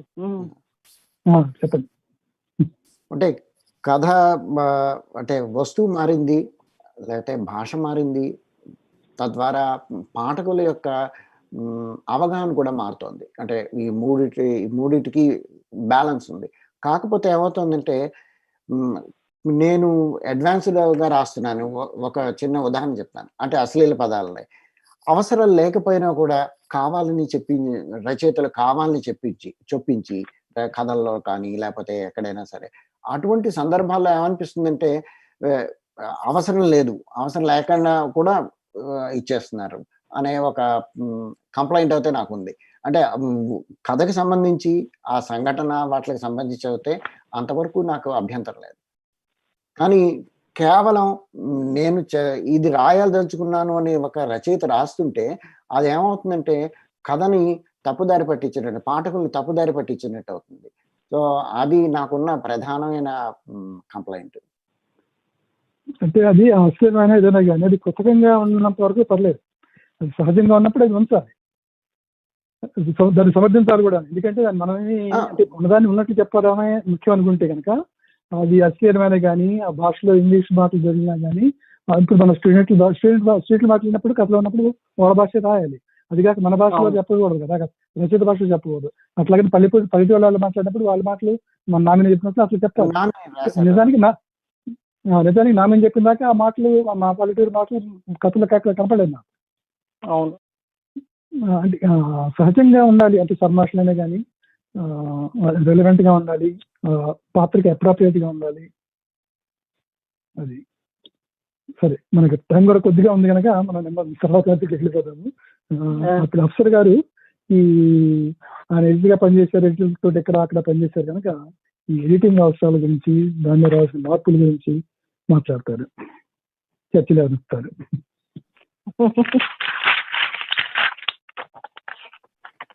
చంద్ర గారు చాలా థ్యాంక్స్ అండి. అలాగే మా హ్యూస్టన్ బృందం అంతటికి కూడా ముందు థ్యాంక్స్ చెప్పుకోవాలి, చాలా కష్టపడుతున్నారు వాళ్ళు మొదటి నుంచి కూడా. సో ఎడిటింగ్ అనేది ఒక పెద్ద సవాల్ అండి నా దృష్టిలో. కానీ ప్రధానంగా నేను ఇవాళ చెప్పదలుచుకుంది ఏంటంటే, మనం తెలుగులో అంటామే తాటికాయంత అక్షరాలతో ప్రతి రచయిత తన వెనక రాసుకొని చెప్పుకోవాలా తన డెస్క్ మీద. ఎడిటింగ్ అనేది చాలా అవసరం. ఎడిటింగ్ అక్కర్లేదు, మనం ఏది రాస్తే అదే గొప్ప అనే ధోరణి కూడా ఇవాళ బాగా వ్యాపించింది. అది ప్రమాదకరం. బ్రహ్మానందం గారు అన్నట్టు ఒక ఆర్టిఫిషియల్ ప్యాషన్ ని మనం జనరేట్ చేస్తున్నాం దాని ద్వారా. అయితే తెలుగు సాహిత్యానికి సంబంధించినంత వరకు, అంటే నాకు ఉన్న అనుభవం నుంచి, ఆంధ్రజ్యోతి డైలీ వీక్లీ కాలం నుంచి నండూరి రామ్మోహన్ రావు గారు కానివ్వండి, పురాణం గారు కానివ్వండి, అప్పటి నుంచి ఇప్పటిదాకా, అంటే ఇప్పుడు సారంగ దాకా నా అనుభవంలో వచ్చిన విషయం ఏంటంటే, ఎడిటింగ్ అనేది చాలా కొత్త ఫినామినన్ మనకి. పురాణం గారు ఎప్పుడు కూడా కథ పంపితే దీన్ని ఎడిట్ చేయాలి అని ఫీడ్బ్యాక్ ఇచ్చిన సందర్భాలు లేవు. ఆయన కథ మొత్తంగా కథ బాగుంటే ఆయనే చదివి వెంటనే అచ్చు వేసేవాడు. లేకపోతే నా కథ అయితే మొదటి కథ 3 ఏళ్లు పట్టింది అచ్చు కావడానికి, అది వేరే విషయం. అయితే ఎడిటింగ్ కి సంబంధించి ఇప్పుడు చాలా మార్పులు వచ్చాయి. అంటే ఇప్పుడు వెబ్ పత్రికలు వచ్చిన తర్వాత చాలా వెబ్ పత్రికలు ఇక్కడ ఉన్నాయి మనకి. అమెరికా నుంచి వస్తున్న వెబ్ పత్రికలు కానివ్వండి, అక్కడ ఆంధ్ర తెలంగాణ నుంచి వస్తున్న వెబ్ పత్రికలు కానివ్వండి, ఒక దృష్టి పెరిగింది ఎడిటింగ్ మీద. అంటే మా మటుకు మేము ఏం చేస్తున్నాం అంటే, సారంగా కూర్చున్న ప్రతి కథని 2-3 చదివిస్తున్నాం మేము. పీర్ రివ్యూ అని ఇక్కడ పత్రికల్లో, ఇంగ్లీష్ పత్రికల్లో ఏదైతే ఉందో అది మేము ఖచ్చితంగా అమలు చేస్తున్నాం. కొన్నిసార్లు ఆ ఫీడ్బ్యాక్ ఆ రచయితలకు ఇస్తున్నాం అవసరాన్ని బట్టి. ఆ ఫీడ్బ్యాక్ ని బట్టి రచయితలు ఎడిట్ చేస్తారు కథని. ఇది నాకు, అంటే నేను మొదటి కథ రాసినప్పటి నుంచి ఇప్పటిదాకా నాకేమనిపిస్తుందంటే, ఎడిటింగ్ లేకుండా అసలు ఒక్క వాక్యం కూడా మార్చకుండా మన కథ ఉన్నది ఉన్నట్టుగా అచ్చు కావాలి అనే మూర్ఖత్వం ఏదైతే ఉందో అది వెంటనే తొలగిపోవాల్సిన అవసరం ఉంది. చాలా మూఢనమ్మకాలతో పాటు ఇది కూడా ఒక మూఢనమ్మకం అంతే. అలాగే అది ఒక ఆచారం నిజానికి. మనందరికీ తెలుసు, ఇవాళ మనం ఇక్కడ స్కాలర్లీ జర్నల్స్ లో రాసేవాళ్ళు ఉన్నారు ఇక్కడ మన ముందు. వాళ్ళందరూ కూడా అది క్రియేటివ్ రైటింగ్ కానివ్వండి, స్కాలర్లీ పీస్ కానివ్వండి, ఒక 3-4 పీర్ రివ్యూకి వెళ్తుంది. అది తర్వాత ఎడిటర్ వాటిని చూస్తాడు. ఇదంతా కూడా ఒక ప్రాసెస్ ఇది. అయితే మన దౌర్భాగ్యం కొద్దీ ఇప్పుడు సోషల్ మీడియా అన్నిటిని నడిపిస్తే శక్తి అయింది కాబట్టి, ఫేస్బుక్ లో ఖచ్చితంగా ఆ Facebook what is on your mind అనే స్పేస్ లోకి వెళ్ళి అక్కడికక్కడ కథ కొట్టే వాళ్ళు కూడా ఉన్నారని నాకు ఈ మధ్య కాలం అనిపిస్తోంది. ఇది చాలా పెద్ద దురభ్యాసం ఇది. చాలా సార్లు ఈ రచయితలు ఏం చేస్తారంటే, మనం ఫీడ్బ్యాక్ ఇచ్చిన తర్వాత వాళ్ళు కొంచెం మొహం మార్చుకుంటారు. అది తెలుస్తుంది, మనకి స్పష్టంగా తెలుస్తుంది. ఈమెయిల్ లో కూడా తెలుస్తుంది, మొహం మార్చుకున్నట్టు ఈమెయిల్ తెలుస్తుంది. వాళ్ళు బాగా అసహనంగా ఉంటారు. అదేమిటండి కథ 2 నెలలు అయిపోయింది, మీరు ఇంతవరకు వెయ్యరేంటి అసలు? లేదు మీరు ముందు ఫీడ్బ్యాక్ ప్రకారం మీరు మార్పులు చేయండి, ఎడిటింగ్ చేయండి, అప్పుడు కథ మనం ఆలోచిస్తాం మళ్ళీ అని చెప్పుకోవడానికి చాలా తంటాలు పడాల్సి వస్తుంది ఈ వెబ్ ఎడిటర్లకి. ఇది అంటే నాకు ఎప్పుడు ఒక మాట బాగా గుర్తొస్తుంది ఎడిటింగ్ అనగానే. జేమ్స్ జాయిస్ మనందరికీ తెలుసు, యులిసిస్ అనే అద్భుతమైన నవల రాశాడు. అది అందులో ఒక స్ట్రీమ్ ఆఫ్ కాన్షియస్నెస్ లో రచయితకి చాలా స్వేచ్ఛ ఉంది. అంటే తన మైండ్ లో ఏదొస్తే అది మాట్లాడేయచ్చు కాగితం మీద, దాన్ని ఏమి ఎడిట్ చేయకూడదు. అంటే అది ఐడియానే అసలు అన్ఎడిటెడ్ ఎక్స్ప్రెషన్ అని. కానీ ఆయనకు కూడా ఒక ఫ్రెండ్ అడిగాట, ఇవాళ ఏమైనా రాసావా అని. అంటే ఆయన చెప్పాట, ఏం రాయలేదు, పోయిన వారం ఒక వాక్యం రాసా, అది ఇవాళ కొట్టేశాను అని చెప్పాట. ఈ లెక్కలు చూస్తే నువ్వు నవల ఎప్పుడు రాస్తావు నాయన అని ఫ్రెండ్ వాపోయాడు. సో ఒక వాక్యం రాయడానికి చాలా తపన పడాలి. అలాగే ఆ వాక్యాన్ని పాఠకుడికి సరిగ్గా చేరవేయడానికి కూడా అంతే తపన కావాలి. అంటే అది చదువరికి, రీడర్కి అందాలి ఆ వాక్యం. అందకపోతే నా శ్రమంతా వృధా అయిపోతుంది అన్న జిజ్ఞాస, కామన్ సెన్స్ రచయితకు ఉండాలి. దురదృష్టం కొద్దీ మనం ఆ స్థితిలో లేమి. మెజారిటీ రచయితలు ఏమనుకుంటున్నారంటే వాళ్ళు భాష మీద వాళ్ళకి అధికారం ఉందని, వాళ్ళ అనుభవం మీద వాళ్ళకి అధికారం ఉందని, కథా నిర్మాణ రహస్యాలని వాళ్ళకి తెలిసిపోయాయని ఇలా అనుకుంటూ ఉంటారు. ఇది చాలా పెద్ద మిత్. ఇది ప్రతి కథ ఒక కొత్త ప్రయత్నమే, ఒక కొత్త తపనే. అలా కాకపోతే రచయిత చనిపోయినట్టే లెక్క. అంటే ఈ కథతో ఇది అద్భుతమైన కథ అని ఆ రచయిత అనుకున్నాడు అనుకోండి, అది మరణం ఆ రోజు ఆ రచయితకి. కానీ ఎక్కువ మంది అలా అనుకుంటున్నారు కాబట్టి ఎడిటింగ్ అనేది అది కేవలం కథ అనేది కేవలం ఒక వ్యక్తికి, ఒక రచయితకి సంబంధించిన విషయం కాదు. అది ఒక సమూహానికి సంబంధించిన విషయం. దీంట్లో కొలాబరేషన్ ఉంటుంది. ఆ కొలాబరేషన్ పట్ల మనకు గౌరవం ఉండాలి. దాన్ని కొలాబరేషన్ ని ప్రేమించాలి అనే భావం పెరిగినప్పుడు మాత్రమే ఎడిటింగ్ అనే ఫినామినన్ ఏదైతే ఉందో అది కేవలం వెబ్ పత్రికల వల్ల వచ్చిందే. అది నాకు తెలిసి అచ్చుపత్రికల్లో చాలా తక్కువ మంది ఎడిటర్లు ఆంధ్రజ్యోతి సండే సప్లిమెంట్ లో వసంత లక్ష్మి గారు అలా చేసేవారు. అయితే అది కేవలం ఎడిటర్ నుంచి వచ్చిన ఫీడ్బ్యాక్ మాత్రమే. అట్లా కాకుండా అది ఇంకా విస్తరించాలి. ఎడిటర్ మాత్రమే కాకుండా ఇంకా కొంతమంది 2-3 ఆ కథను చదివి వాళ్ళ కామెంట్స్ షేర్ చేసుకోవడం ద్వారా, ఆ కామెంట్స్ ని మనం ఇన్కార్పొరేట్ చేయడం ద్వారా కథకి ఒక పరిపుష్టి దక్కుతుంది. అయితే మీకు చాలా సందర్భాల్లో ఇంకోటి ఏమనిపిస్తుందంటే, ఒక పెయింటింగ్ వేసినప్పుడు ఆర్టిస్టు మొత్తం పెయింటింగ్ మధ్యలో వెనక్కి వెళ్ళి చూసుకుంటూ ఉంటాడు. ఆ రంగులు బాగా వచ్చాయా, లైన్స్ బాగా వచ్చాయా లేదా అన్నది. అంటే ఒక డిటాచ్డ్ పర్సనాలిటీ, ఆ పెయింటింగ్ కి దూరంగా ఒక పర్సనాలిటీని ఊహించుకొని అలా చూసుకుంటాడు. రచయిత కూడా ఆ పని చేయాలి. అంటే తను రాసిన దాని మీద అటాచ్మెంట్ ఎంత ముఖ్యమో, అంటే మమకారం ఎంత, తను రాసిన దానికి దూరంగా ఉండి, డిటాచ్డ్ గా ఉండి, ఒక రీడర్ గా దాన్ని అనలైజ్ చేసుకుని ఆబ్జెక్టివ్ గా చూసుకునే శక్తి ఉన్నప్పుడు మాత్రమే మనకి గొప్ప కథ పుడుతుందని నా నమ్మకం. తర్వాత సంభాషణకి వేరే విషయాలు మాట్లాడుకుంటాం. బ్రహ్మానంద గారు, మీరు ఎడిటింగ్ గురించి అన్నారు కాబట్టి రెండు విషయాలు ప్రస్తావిస్తాను. ఒకటి ఏంటంటే ఎడిటింగ్ అంటే ఒకటి భాషకి సంబంధించింది, రెండు కథ అనుకుంటున్నాం కాబట్టి కథా నిర్మాణానికి సంబంధించింది. కథా నిర్మాణానికి సంబంధించింది అయితే రచయితలు అంటే 190% ఎవరు కూడా రెడీగా ఉండరు. వాక్యాలు కూడా ఒకసారి ఏమవుతుందంటే, అంటే అనుభవం మీకు చెప్తున్నాను నేను, ఎడిటర్స్ వాళ్ళు అంటే చొరవ తీసుకునేది, అంటే ఒక రచన మీద చొరవ తీసుకోవడం ఉంటుంది. ఆ చొరవ అతిగా తీసుకోవడం వల్ల కూడా ప్రమాదాలు ఉన్నాయి. ఏమవుతుందంటే, ఇప్పుడు పత్రిక పంపించామనుకోండి, పత్రిక వాళ్ళు వేసుకోరు, ఇంకో పత్రిక పంపిస్తాడు అదే రచయిత. పంపించిన తర్వాత వాళ్ళు కళ్ళు మూసుకుని చక్కగా వచ్చేస్తారు.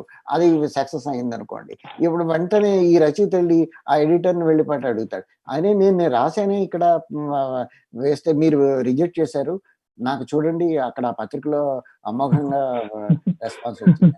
సో ఇటువంటి అంటే ఈ ఎడిటింగ్ లో కూడా కొన్ని కంట్రోల్స్ కావాలి, అంటే అంటే నియమాలు కావాలి పత్రికలకి. ఏంటంటే ఫలానా ఫలానా ఫలానా ఉన్నాయి. ఇప్పుడు ఎందుకంటే కొన్ని సబ్జెక్టులు ఉన్నాయనుకోండి, కొంతమందికి తెలియవు. ఇప్పుడు మీరు అమెరికాలో ఉండే కొన్ని సబ్జెక్టులు రాసామనుకోండి, అది వాళ్ళకి అంటే పైపైన తెలుస్తాయి బేసిక్గా, కానీ డీప్గా తెలియవు. అవి అంటే ఎగ్జాంపుల్ చెప్తున్నా, ప్రామ్ కల్చర్ ఉంది ఇక్కడ మీకు హై స్కూళ్ళలో పిల్లలకి. అది ఆ ప్రామ్ కల్చరు అంటే ప్రామ్ అంటే తెలుస్తాయి, కానీ అందులో ఉండే అంటే పేరెంట్స్ కంట్రోల్ ఎంత ఉంటుంది, పిల్లలు ఎలా ఫీల్ అవుతారు, ఇవన్నీ ఉంటాయి. ఇలాంటివన్నీ మిగతా వాళ్ళకి తెలియదు. ఇప్పుడు మరి ఇండియాలో వాళ్ళకి ఎగ్జాంపుల్ చెప్తున్నా, ఇండియాలో ఉండే ఒక సంపాదకులు పంపించారు, వాళ్ళకి అర్థం కాదు. అది వాళ్ళు ఇది మార్చడానికి ప్రయత్నించారనుకోండి, అటువంటి పరిస్థితుల్లో రచయితలకు కూడా ఇబ్బందిగానే ఉంటుంది. అంటే నా దృష్టిలో ఏంటంటే ఈ ఎడిటింగ్ ఇవన్నీ కూడా ఒక మ్యూచువల్ ప్రాసెస్. అంటే writer has to be educated and at the same time editor కూడా సిద్ధంగా ఉండాలి ఎడ్యుకేట్ అవ్వడానికి. ఏమంటే ఎడిటర్ నేను పీఠ మీద కూర్చున్నాను కాబట్టి నేనేం చెప్తే అదే వేదవాకు అనే ధోరణి ఉండకూడదు. అది నా పాయింట్. కల్పన గారు మీరు. అంటే అప్సర్ ఒక మాట అన్నాడు ఇందాక, అంటే రైటరు రాసిన తర్వాత ఇది పాఠకుడికి చేరుతుందా లేదా అనేది ఆలోచించాలి అని. అసలు అది లేనే లేదు రైటర్స్ కి. మేము రాసేది ఎవరికైనా చేరుతుందా లేదా అన్న ఇదే వాళ్ళకి లేదనమాట. ఈ కథ నేను నా కోసం రాసుకుంటున్నాను, ఎవరు పబ్లిష్ చేయబోతే నేను ఫేస్బుక్ లో పబ్లిష్ చేసుకుంటాను, నేను పుస్తకం వేసుకుంటాను. సో ఇది అతివాదం అనుకోవాలో అవసరమైన వాదం అనుకోవాలో తెలియదు, కాబట్టి దానివల్ల జరుగుతున్న ఇదనమాట. ఎడిటర్ వైపుగా కూడా నేను చెప్పేది ఏంటంటే, అసలు కొంతమంది నేరుగా వాట్సాప్ లోనే కొట్టి పంపించేసేస్తూ ఉంటారు మాకు సారంగ కోసం. అంటే ఆ రకంగా ఉన్నారనమాట వాళ్ళు. అంటే వాళ్ళకి అక్కడ కొట్టడం ఈజీగా ఉంటుంది కాబట్టి అది కవిత అయినా కథ అయినా అందులోనే చేసేసి దానికి ఒక ఫార్మాటింగ్ ఉంటుంది, లేకపోతే అదొక పత్రిక, ఇవేమి వాళ్ళు ఆలోచించే స్థితిలో లేరు. రెండేంటంటే మేము ఒక ఈమెయిల్ పెట్టి ఇన్ని పెట్టినా కూడా చాలా మంది ఫేస్బుక్ ద్వారా ఇలా డిఫరెంట్ అప్రోచెస్ లో పంపించడమే కాకుండా వాళ్ళకి అసలు వెయిట్ చేసే సహనం కూడా తగ్గిపోతుంది చాలా మందికి. ఇప్పుడు రాజుగారు లాంటి వాళ్ళు, ఆ తరం వాళ్ళు, పెద్ద తరం వాళ్ళు శుభ్రంగా ఒక రచన పంపించి ఇదేమన్నా మార్చాలా, ఇదేమన్నా ఎక్కువైందా తక్కువైందా అని వాళ్ళు సలహాలు సూచనలు స్వీకరించడానికి రెడీగా ఉండి, అలాగే ఒక నెక్స్ట్ మంత్ ప్రతి నెల 1వ తారీఖు రాజుగారి కాలం వస్తుందంటే ఆయన ఒక వారం రోజులు ముందు పంపించడము, లేకపోతే ఒకవేళ పంపించలేకపోతే ముందుగా చెప్పడము, ఈ పత్రికా మర్యాద ఏదైతే ఉంటుందో అది పాటిస్తున్నారు.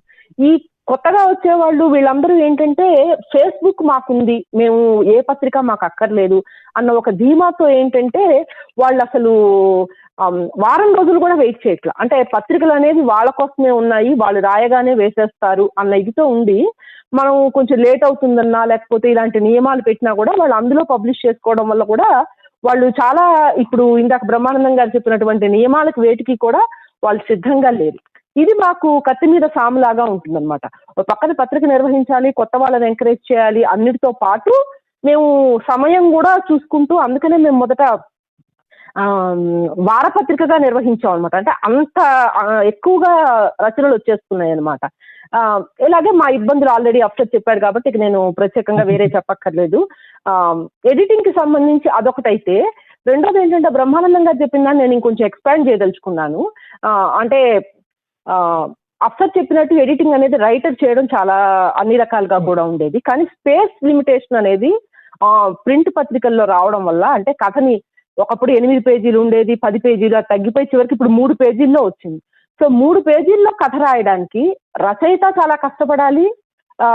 మనం తెలుగు కథ మరింత కుంచుకుపోతుంది కాబట్టి మనం వీటి మీద ఎక్కువ ఎక్స్పెక్టేషన్స్ పెట్టుకొని భాషా నిర్మాణం, వాక్యం ఇన్ని మాట్లాడుతున్నాం కదా, ఇవేవి కూడా కాలానికి నిలబడవు.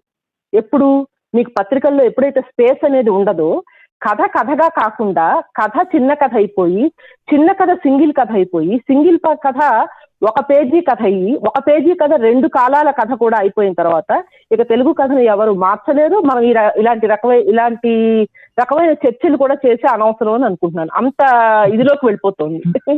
That's enough from my side.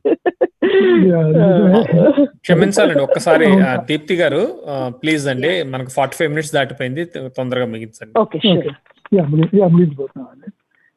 అంటే మేము చెప్పేది ఏంటంటే రీడింగ్ రైటర్కి అవసరం, తనంతా తను సెల్ఫ్ రీడింగ్ చేసుకోగలిగి ఉండాలి. అనవసరమని కథకి ఉపయోగపడినవన్నీ తొలగించుకొని ఎవరు చెప్తే ఎవరైనా చెప్పినప్పుడు కథ ఇంకా ఎఫెక్టివ్ గా ఎట్లా చెప్పగలం, ఎఫిషియెంట్ గా ఎట్లా మార్చగలం, ఆ దృష్టిలో చెప్తే చేస్తే బాగానే ఉంటుంది. ఇంకా మాట్లాడుకున్న చాలా విషయాలు ఉన్నాయి, కానీ మన సమయం లేదు కనుక ఈ సమావేశాన్ని పెట్టేద్దాం. తర్వాత ఇప్పుడు మళ్ళీ కొనసాగిద్దాం. అందరికీ నమస్కారం, అందరికీ కృతజ్ఞతలు. ధన్యవాదాలు. చాలా బాగా చిట్టన్ గారికి చిట్టన్ రాజు గారు ధన్యవాదాలు. ధన్యవాదాలండి. ముందుగా సంబంధించిన అనేక అంశాలని, కోణాలని ఆవిష్కరించింది అప్సర్ గారు, కల్పన గారు, సాయి గారు, చంద్ర గారు. ధన్యవాదాలండి. ప్రస్తుత కథకు సంబంధించి చాలా అంశాలు చర్చించారు. అయితే ఇప్పుడు మనం తర్వాత వేదిక ప్రసంగాలకు వెళ్ళిపోదాం. మొదటి వక్త ప్రారంభ ఉపన్యాసం ప్రారంభించబోతున్నారు మన డాక్టర్ కడియాల వివేకానంద మూర్తి గారు. నేను ఎందుకు రాస్తున్నాను అనే ఒక అంశంతో వారు 5 నిమిషాల పాటు మాత్రమే మాట్లాడబోతున్నారండి. వీరు 40 సంవత్సరాలుగా యునైటెడ్ కింగ్డమ్ వాస్తవ్యులు, పేరు పొందిన వైద్యులు, రచయిత మరియు జ్యోతి చిత్ర సినిమా వారపత్రికకు మొట్టమొదటి సంపాదకులు. వీరి సాహిత్య, మిమిక్రీ, నటనాది ప్రదర్శక కళలు తరంగంలో పుట్టించిన వారు వివేకానంద మూర్తి గారు. వీరికి మన ఉపరాష్ట్రపతి వెంకయ్య నాయుడు గారి చేతుల మీదుగా యూకేలో అవార్డును కూడా అందుకున్నారు. తెలుగు అసోసియేషన్ ఆఫ్ లండన్ వారి జీవిత సాఫల్య పురస్కారం అందుకున్నారు. వివేకానంద మూర్తి గారు, మీకు స్వాగతం.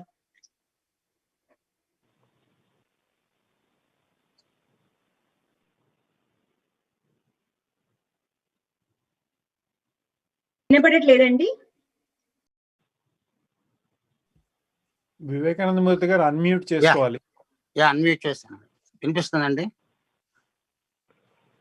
వినిపిస్తుందండి? ఇప్పుడు వినిపిస్తుందండి. వినిపిస్తుంది. మాట్లాడొచ్చండి? మాట్లాడవచ్చండి. 5 నిమిషాలు మీకు మాత్రమే. సారీ. ముందుగా ఈ తెలుగు సాహితీ కార్యకర్తలకు, వంగూరి చిట్టనరాజు గారికి, ఈ కార్యక్రమానికి హెల్ప్ చేసే సాంకేతిక వర్గానికి, అనుసంధానం చేస్తున్న దీప్తి గారికి, ఈ కార్యక్రమంలో పాల్గొంటున్న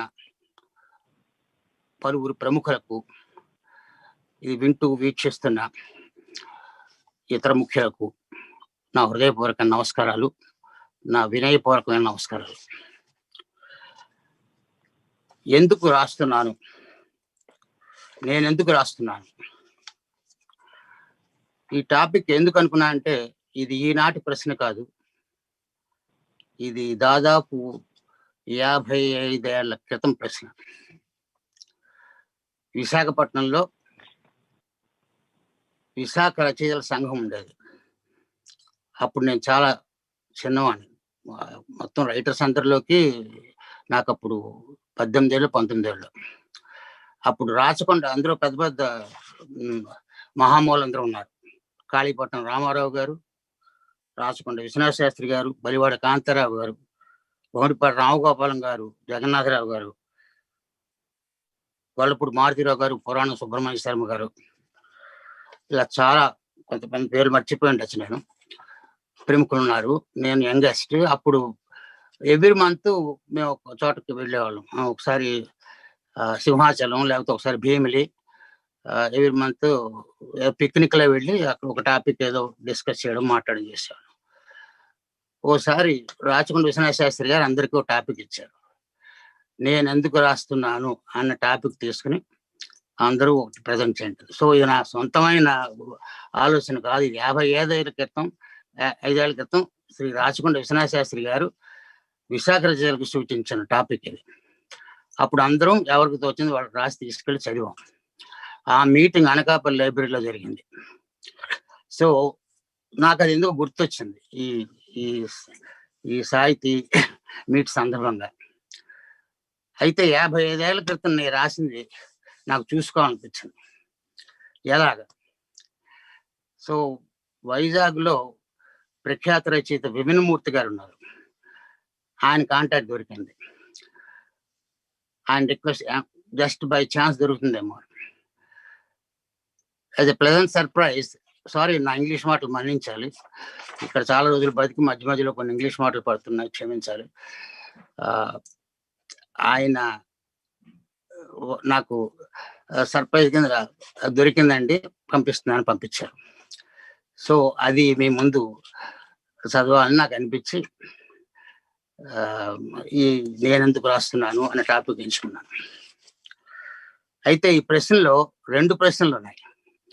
నేను ఎందుకు రాస్తున్నానులో నేను ఎందు వలన రాస్తున్నాను అంటే నాకు రాయడానికి ప్రేరేపణ ఏంటి, ఎందుకు కొరకు రాస్తున్నాను అంటే ఎవరి ప్రాణం తీయడానికి రాస్తున్నాను లేకపోతే ఎవరికి ప్రాణం పోయడానికి రాస్తున్నాను. సో ఇంకో 2 అంతర్గతమైన క్వశ్చన్లు కూడా ఉన్నాయి. ఇందులో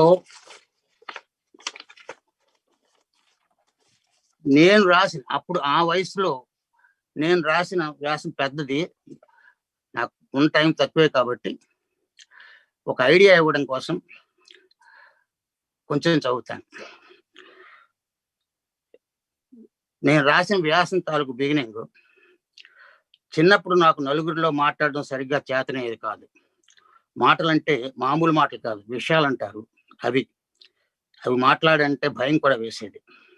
వాటిని ఎలాగో సాహసం చేసి భయం చంపేసుకుని మాటలు పేర్చుకుని మాట్లాడబోతే నా మాటలు ఎవరు వినేవారు కాదు. వినవాళ్ళు మాత్రం నీకు మాట్లాడడం చేత కాదు, నోరు మూసుకో కుర్రాడివి అని నా కుర్రతనాన్ని గుర్తు చేసి నన్ను నిరుత్సాహపరిచేవారు. దీనికి కారణం నాకు తర్వాత తెలిసింది. నేను ఎప్పుడు నాకంటే చిన్నవాళ్ళతో కానీ సమాన వయస్కులతో కానీ తిరగలేదు. ఎప్పుడు నాకంటే పెద్దవాళ్ళ మధ్యనే మసిలేవాడిని. ఈ సంగతి నాకు ఆలస్యంగా తెలియక ముందుగా తెలిస్తే నాకు వ్రాయడం చేతనయ్యేది కాదేమో. మాట్లాడాలనిపించి మాట్లాడే వీలు లేక మాట్లాడాలన్న దుగ్ధం మీరిపోయినప్పటి సమయంలో నాకు మొదటిసారిగా రాయాల్సిన అవసరం ఏర్పడింది. సో అలా స్టార్ట్ చేశాను. అయితే ఇక చివరిలో చాలా రాశాను, అదంతా ఇప్పుడు టైం లేదు కాబట్టి స్కిప్ చేస్తున్నాను. సరే, ఎందుకు రాస్తున్నానంటే అప్పుడు నాకు అనిపించింది నేను ఎప్పుడూ సామాజిక ప్రయోజనం కోసం రచన చేయలేదు, నీతి బోధ కోసం కూడా రచన చేయలేదు. ధనవంతులంతా దుర్మార్గులని, పేదలంతా అమాయకులని, పేదవాళ్ళను మాత్రమే ధనవంతులు మాత్రం దోచుకుంటున్నారని, ఈ వ్యవస్థ మారాలని బాధ్యతగా కూడా రచనలు చేయలేదు. ఒకవేళ నేను రాసే రచనల్లో ఏదైనా ఎక్స్‌ప్లాయిటేషన్ గురించి కానీ, నీతి కానీ, సామాజిక ప్రయోజనం కానీ ఎవరికైనా కనిపిస్తే వాటిని కేవలం బాక్స్ ఆఫీస్ ఫార్ములా కోసం మాత్రమే వాడుకున్నాను అనుకోవాలి. అయితే మరెందుకు రాశాను, ఎందుకు రాస్తున్నాను అంటే ఒక్కటే కారణం, తెలుగు అక్షరాలంటే నాకు ఎంతో ఇష్టం. అవెంతో తీయగా ఉంటాయి. వాటిని అందంగా పొందిక చేయడంలో చదరంగం ఆడుకున్నంత హాయి ఉంటుంది అనుకుంటాను. అంచేత నేను ఎవరి కోసం రాయడం లేదు, నా హాయి కోసం రాస్తున్నాను. నా రచనలు పత్రికలో ప్రచురిస్తే అందరికీ హాయి కలుగుతుందని వాటిని పత్రికలకు పంపిస్తున్నాను. నిజంగానే అందరూ హాయిగా ఉంటున్నారు. నా కథలు చదివి నచ్చి చదవడం సాగిస్తున్న వాళ్ళు, నా కథలు నచ్చక చదవని వాళ్ళు అందరూ. రచన ద్వారా ఇంతకంటే లోకోపకారం నేనేం చేయగలను చెప్పండి, అది నేను రాసింది. అయితే మిగతా రైటర్స్ అంతరాయం క్షమించాలండి, మరొక 15 సెకండ్లు మాత్రమే. ఓకే అయిపోయిందండి. ఇక చివరిగా ఒక 2 లైన్లు చెప్పి ముగిస్తానండి. సారీ, నేను తక్కువ టైం తీసుకున్నా, ఎక్కువ తీసుకుంటున్నాను. చివరిగా రాచకొండ విశ్వనాథ శాస్త్రి గారు ఒక మంచి పాయింట్ చెప్పారు, అది చెప్పి ముగిస్తాను. రచయిత ప్రతివాడు తాను రాస్తున్నది ఏ మంచికి హాని కలిగిస్తుందో, ఏ చెడ్డకు ఉపకారం చేస్తుందో అని ఆలోచించవలసిన అవసరం ఉందని నేను తలుస్తాను. మంచికి హాని, చెడ్డకు సహాయము చేయకూడదని నేను భావిస్తాను. ఆయన రాసిన నేను ఎందుకు రాస్తున్నాను వ్యాసంలో ఈ 2 లైన్లు చెప్పాను. నాకు ఈ అవకాశం ఇచ్చిన మీ అందరికీ అనేక కృతజ్ఞతలు తెలియజేసుకుంటూ నేను విరమిస్తాను. నమస్కారం. ధన్యవాదాలండి, చాలా బాగా చెప్పారు. మీకు ఏమి రాయలో కూడా కొత్త రచయితలకు కొంచెం సూచిగా చెప్పినట్టుగా అనిపించిందండి. చాలా ధన్యవాదాలు. అయితే ఇప్పుడు తర్వాతి వక్త మనకి భాస్కర్ పులికాల్ గారు రానున్నారు. అమెరికాలో డయాస్పోరా కథలు, పరిణామ దశలు అనే విషయంపై మాట్లాడనున్నారు. శ్రీ పులికాల భాస్కర్ గారు అమెరికాలోని ఫ్లోరిడా నివాసి, రచయిత, బ్యాంకింగ్ రంగంలో ఉద్యోగి. 1986 నుంచి 1998 వరకు విపుల, ప్రభ, జ్యోతి, స్వాతి వంటి పత్రికలలో వీరు రాసిన కథలు ప్రచురించబడ్డాయి. 6 సంవత్సరాల పాటు ఈ వారం.com తెలుగు అంతర్జాల పత్రిక నడుపుతూ అందులో రచనలు చేశారు. చాలా వరకు వీరి కథలన్నీ అమెరికా జీవనం ప్రతిబింబించే విధంగా ఉండి వంగూరి ఫౌండేషన్ పోటీలలో బహుమతులు అందుకున్నాయి. University of Iowa Writers Workshop ద్వారా 2 కథలు ఆంగ్లంలో కూడా ప్రచురింపబడ్డాయి. భాస్కర్ గారు, మీకు స్వాగతం. మీకు 5 నిమిషాలు సమయం మాత్రమే ఉందండి, దయచేసి సహకరించగలరు. థ్యాంక్స్ దీప్తి గారు. తెలుగు భాషాభిమానులకు నమస్కారం. ఇందాక చర్చా వేదిక చదివిన తర్వాత కల్పన రెంటల్ గారు భాషా మార్పు గురించి చెప్పారు. అలాగే బ్రహ్మానందం గారు టెక్నాలజీ మార్పుల గురించి చెప్పారు. అఫ్సర్ గారు అమెరికా కథల గురించి చెప్పారు. ఎడిటర్ గురించి చెప్పేటప్పుడు మీరే గుర్తొచ్చారు. ఎడిటర్ కొన్ని నియమాలు ఉండాలి, రచయితతో కలిసి పనిచేయాలన్నప్పుడు మీరు గుర్తొచ్చారు. కాబట్టి ఆ చర్చా వేదికలు పాల్గొనకపోయినా కానీ నాకు ఈ రాసిన తర్వాత అనిపిస్తుంది, నాది కూడా ఒక స్పందన ఏమో అనిపిస్తుంది. వాళ్ళు అడిగిన కొన్ని ప్రశ్నల కింద కొన్ని జవాబులు కనిపిస్తాయి. అది ముందే రాశాను కాబట్టి యాదృచ్ఛికమే. ఇప్పుడు నేను చెప్పాలనుకున్న విషయం గురించి చెప్తాను. ప్రతి కథ వెనక కథ ఉన్నట్టే నేను ఈ విషయంపై మాట్లాడడానికి కూడా వచ్చిన నేపథ్యం ఉంది. 1998లో అమెరికాకి వచ్చాను. రావడానికి ముందు ఓ 10-15 కథలు భారతదేశంలో వివిధ పత్రికల్లో వచ్చాయి. అలానే 1998 తర్వాత ఓ 20 కథలు అమెరికా వివిధ వెబ్జైన్లలో ప్రచురింపబడ్డాయి. ఈ కథలన్నీ కలిపి ఒక పుస్తకం అచ్చు వేయించాలని ప్రతి రచయితకు ఉన్నట్లే నాకు ఈ మధ్య చిరు ఆశ కలిగింది. సరే అని కథలు తీసుకొని పీడిఎఫ్గా మార్చి అచ్చు తప్పులు ఎడిట్ చేస్తుంటే నాకు తెలియకుండానే నా కథల ద్వారా మరోసారి నేను 30 ఏళ్ళు ప్రయాణం చేయడం జరిగింది. నా కథలు చాలా మటుకు ఆ అంతర్మదనం చిత్రీకరణలే. కథా వస్తువు సంఘంలో వస్తున్న మార్పులు, పిల్లల పెంపకం, ఆఫీసులో జరుగుతున్న విషయాల గురించి, మేనేజ్మెంట్ పాఠాల నుండి తీసుకున్నవి. కాకపోతే కాలం గడిచే కొద్దీ సంఘంలో వస్తున్న మార్పులపైనే కథలు రాయడం ఎక్కువైంది. అది వయసుతో వచ్చే జీవన మార్పుల వల్లనే కావచ్చును. ఇలాంటి విశ్లేషణ మిగిలిన రచయితలు కూడా చేశారా, వారి అభిప్రాయం కూడా కనుక్కుందామని నాతో పాటు నాలాగానే 30 ఏళ్ళు సాహితీ ప్రయాణం చేస్తున్న వారిని ప్రశ్నించాను. కొందరు పెద్దగా మార్పులేమీ లేదని, శిల్పంతో సహా కథలు అలానే రాస్తున్నామని చెప్పారు. మరికొందరు సంఘంలోని మార్పులను బట్టి, తమ అవగాహన బట్టి తప్పకుండా రచనలో మార్పులు వస్తుంటాయని అభిప్రాయపడ్డారు. రెండవ కోవారే ఎక్కువని నా అభిప్రాయం. వారి రచనలు నేను ఎప్పటికప్పుడు చదువుతూనే వస్తున్నాను కాబట్టి వారి అభిప్రాయాలతో ఏకీభవిస్తాను. మనకు తెలిసిన రచయితలలో కూడా బహుశా ఒకరో ఇద్దరో తప్పితే తమ పాత రచనలు తిరిగా తోడు తీసి మళ్ళీ కొత్తగా రాసిన దాఖలాలు లేవు. బహుశా ఒక ముప్పాల రంగనాయకమ్మ గారు మాత్రం అలా చేశారనిపిస్తుంది, పాత రచన తీసుకుని రావడం. ఇలాంటి విశ్లేషణ అమెరికా డయాస్పోరా కథలపైన చేయాలంటే వంగూరి ఫౌండేషన్ వారు ప్రచురించిన కథా సంపుటాలు ఒక ఖజానానే. వారికి కృతజ్ఞతలు. ఈ సభలో రావడానికి కూడా వారే కారణము. 1995లో మొట్టమొదటి సంకలనం వెలువడిన తర్వాత మరో 13 సంపుటాలు ప్రచురించారు. 14వ సంకలనం గత సంవత్సరమే వెలువడింది. మొదటి సంకలనంలోనే సంపాదకులు డాక్టర్ పెమ్మరాజు వేణుగోపాలరావు గారు కథలను పరిచయం చేస్తూ కథానిక తత్వ విచారణ పేరుతో చేసిన విశ్లేషణ తప్పక చదవాల్సిన అంశం. అప్పటికే ఆయన కథలను ఆంతరిక సమస్యలు, మరపురాని మన దేశం, కొత్త అనుభవాలు, కేవలం కల్పితం అని 4 విభాగాలుగా ప్రచురించారు. అంటే మరపురాని దేశం అనగా భారతదేశం ప్రధాన నేపథ్యంగా రాసిన కథలు, కొత్త అనుభవాలు యుఎస్లో వారి అనుభవాల గురించి రాయడం అన్నమాట. అలాంటి పరిచయం విభాగాలు మిగిలిన ప్రచురణలలో లేకపోవడం మొదటి సంపుటి చదివిన వారికి కొంత వెలితిగా కనపడితే ఆశ్చర్యపడని అవసరం లేదు. నా దగ్గర ఉన్న సంపుటాలలో ఉన్న కథలను మొదటి సంపుటం లాగానే విభజించి చూశాను. కొట్టొచ్చిన విషయం, మొదటి సంపుటంలో 3వ వంతు కథలు మరపురాని మన దేశం పైన ఉంటే, అంటే భారతదేశం నేపథ్యంగా రాసిన కథలుంటే, ఇప్పటికీ ఆ విభాగానికి అదే నిష్పత్తి ఉండడం. కాదంటే మొదటి సంపుటంలో మన దేశం పైన కథలు ఎక్కువగా వచ్చాయి. ఇప్పుడు ఆ స్థానం కొత్త అనుభవాల మీద రాసిన కథలు దక్కించుకున్నాయి. అంటే భారతదేశం కంటే కూడా ఇప్పుడు వచ్చి అమెరికా మీద రాసే కథ, అమెరికాలో ఉండేవారు రాసే కథలు ఇక్కడ జీవన గురించి రాస్తున్నారు. మరో విషయం, ఇటీవల కథలు అమెరికాని మన దేశంగా రూపాంతరం చేసుకున్నాయి. నా కథలో ఉన్న ఓ పాత్ర అమెరికా జెండా చూసి మన దేశం జెండాని గర్వపడడం నాకు పాఠకుడు చెప్పిన తర్వాతే నాకు ఈ మార్పు అవగతమైనది. ఇదే మార్పు ఇటీవల కథల్లో మళ్ళీ చూడడం జరిగింది. ఇది సహజ మార్పే. మరో విషయం, అమెరికా డయాస్పోరా కథలు రాస్తున్న చాలా మంది రచయితలు 40-50 ఏళ్ళు దాటిన వాళ్ళే. 20-30లో ఉండి కథలు రాస్తున్నవారు ఓ 10% కూడా లేదని నా అంచనా. ఇక ఇక్కడే పుట్టి పెరిగిన 2వ తరం ప్రవాసాంధ్రుల్లో నుంచి వచ్చిన తెలుగు కథలు చదవలేదు. తెలుగు నేర్చుకోవాలంటే చాలా మటుకు భారతదేశంలో నేర్చుకోవాలి. లేకపోతే మన బడి లాంటి కార్యక్రమాల వల్ల, ఇటీవల కొన్ని యూనివర్సిటీలలో నెలకొల్పబడిన తెలుగు భాషా విభాగాల వల్ల వీలవుతుంది. ఇలా ఎంతమంది నేర్చుకుంటారు? చాలా తక్కువ సంఖ్యలోనే ఉంటారు అనుకుంటాను. దాదాపు 10,000 మందిలో ఒకరు కథ రాస్తారు అనుకుంటే సెకండ్ జనరేషన్ లో తెలుగు కథలు రాసేవారు తక్కువే అనిపిస్తుంది.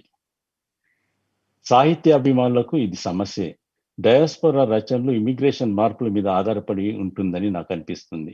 ఈ దేశం పూర్తిగా ఇమిగ్రేషన్ ఆపేస్తే ఓ 30 ఏళ్లలో తెలుగు కథ అంతరించిపోతుంది అంటే మరీ అంత అతిశయోక్తి కాదేమో. నేను ఆశావాదిని. ఇలా ఓ వీరబ్రహ్మస్వామి వాక్కులాగా అలాంటి మాటలతో ముగించడం సరికాదు.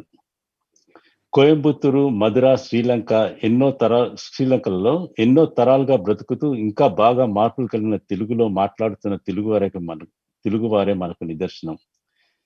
ఇంతకు మించి తెలుగు కథ ప్రపంచమంతా పచ్చగా బ్రతకడానికి టెక్నాలజీ సహాయపడుతుందని నా గట్టి నమ్మకం. ఆర్టిఫిషియల్ ఇంటెలిజెన్స్ లాంటి ప్రగతితో రచయిత చెప్తుంటే తెలుగులో కథ లిపిలోనే కాక ఓ ఆడియో పాడుగా, ఓ వీడియోగా చిత్రీకరించి పాఠకులకు, వీక్షకులకు అందజేసే సమయం అట్టే దూరం లేదని నా అంచనా. భారతదేశంలో ఉన్న డయాస్పరాతో పాటు వలసపోయిన తెలుగు కథ చిరంజీవినే. అంతరాయాన్ని క్షమించాలండి, సమయం ముగిసింది. ఇంకొక 30 సెకండ్లు అందించండి.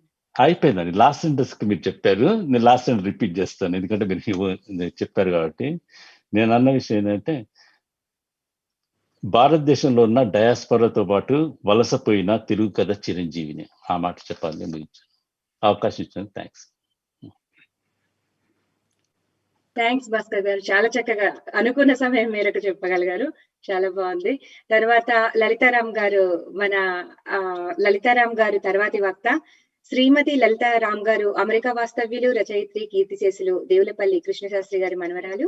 హైదరాబాద్ లో జన్మించి మద్రాసులో పెరిగారు. వీరు అవంతి కళ్యాణం అనే తెలుగు నవల, మేఘా 2 Worlds Within అనే ఆంగ్ల నవల, ఆంధ్రలోను ఆంగ్లంలోను కొన్ని కథలు, కవితలు రచించిన లలిత గారు కృష్ణశాస్త్రి గారి పాటలను తండ్రి సుబ్బరాయ శాస్త్రి గారితో కలిసి ఒక ఆల్బమ్ గా సమర్పించారు. లలిత గారు, మీకు స్వాగతం. థ్యాంక్ యూ దీప్తి గారు. సాహిత్య ప్రపంచంలో ఇంత సాధించిన మీ అందరి ముందు నా తొలి నవల అవంతి కళ్యాణం నేపథ్యం గురించి మాట్లాడగలిగే అవకాశం ఇచ్చిన 7వ ప్రపంచ తెలుగు సాహితీ సదస్సు నిర్వాహకులకు, ముఖ్యంగా శ్రీ వంగూరు చిట్టన్ రాజు గారికి, సాంకేతిక వర్గానికి, మీకు దీప్తి గారికి, నన్ను ప్రోత్సహించిన వంశీ రామరాజు గారికి నా ధన్యవాదాలు. ఇక్కడ సభ్యులందరికీ నమస్కారాలు. నా నవల రాయటానికి కారణాలు ఎన్నో. క్లుప్తంగా చెప్పాలంటే మన సంస్కృతి, భాషా ప్రభావాలు అందరికీ చెప్పాలి. అమెరికాలో పెరిగిన యువతీ యువకుల్లో మంచి గుణాలు, కుటుంబ విలువలు వివరించాలి. కృష్ణశాస్త్రి గారి మనమరాలుగా ప్రేమ అనే భావోద్వేగము ఒక ముఖ్యాంశంగా నవల రాయాలి. తెలుగు భాషా తరంగిణిలో మునిగి తేలాలి. ఈ ప్రసంగంలో నా నవల్లోని భాష గురించి నా నేపథ్యం కొంచెం చెప్పాలి. తెలుగు భాష మనందరికీ ఎంతో ప్రీతి అండి. మన భాషలో క్లిష్టమైన పదాలు వాడినా లేక సులభంగా చెప్పినా మనసు హత్తుకునేటట్టు చెప్పగలమేమో. అయినా నవల పాత్రలను బట్టి ఈ నవల్లో ఆంగ్ల పదాలను వాడటం జరిగింది. నా నవల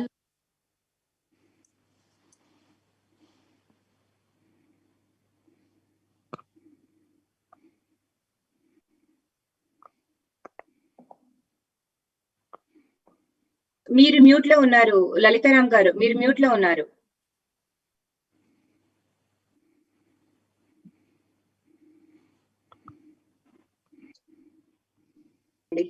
వినపడట్లేదు. సమయం ఆలస్యం కాకుండా మనం తర్వాతి వక్త వరకు వెళ్దాము. తర్వాత మిమ్మల్ని మళ్ళీ జాయిన్ చేసుకుంటామండి. లలితారాం గారు క్షమించాలి. తర్వాతి వక్త వంశీధర్ రామరాజు గారు, వినపడుతుందా? ఓకే. వంశీధర్ మస్తో వంశీ గారుగా అందరికీ చిరపరిచితులు. మస్తో వంశీ గారు చిన్న కథ అనే అంశం మీద మాట్లాడనున్నారు. అయితే మస్తో వంశీ గారు తెలుగులో, ఆంగ్ల భాషలో నవల మరియు కథా రచయిత. ఈయన వాయిస్ ఆర్టిస్ట్, సంగీత దర్శకులు కూడా. లండన్ మరియు ఉస్మానియాల నుంచి 2 MBA పట్టాలు అందుకున్నారు. 17 సంవత్సరాలుగా తెలుగు రేడియో జాకీగా అలరిస్తున్నారు. రేడియో సిటీ, మామ్ మ్యూజిక్ వంటి సంస్థల్లో పనిచేయటమే కాకుండా 6 సినిమాల్లో, టీవీ సీరియళ్లలో నటన, దర్శకత్వం, కొన్ని వందల పాటలు, ఆల్బమ్స్ కి సంగీతం అందించారు.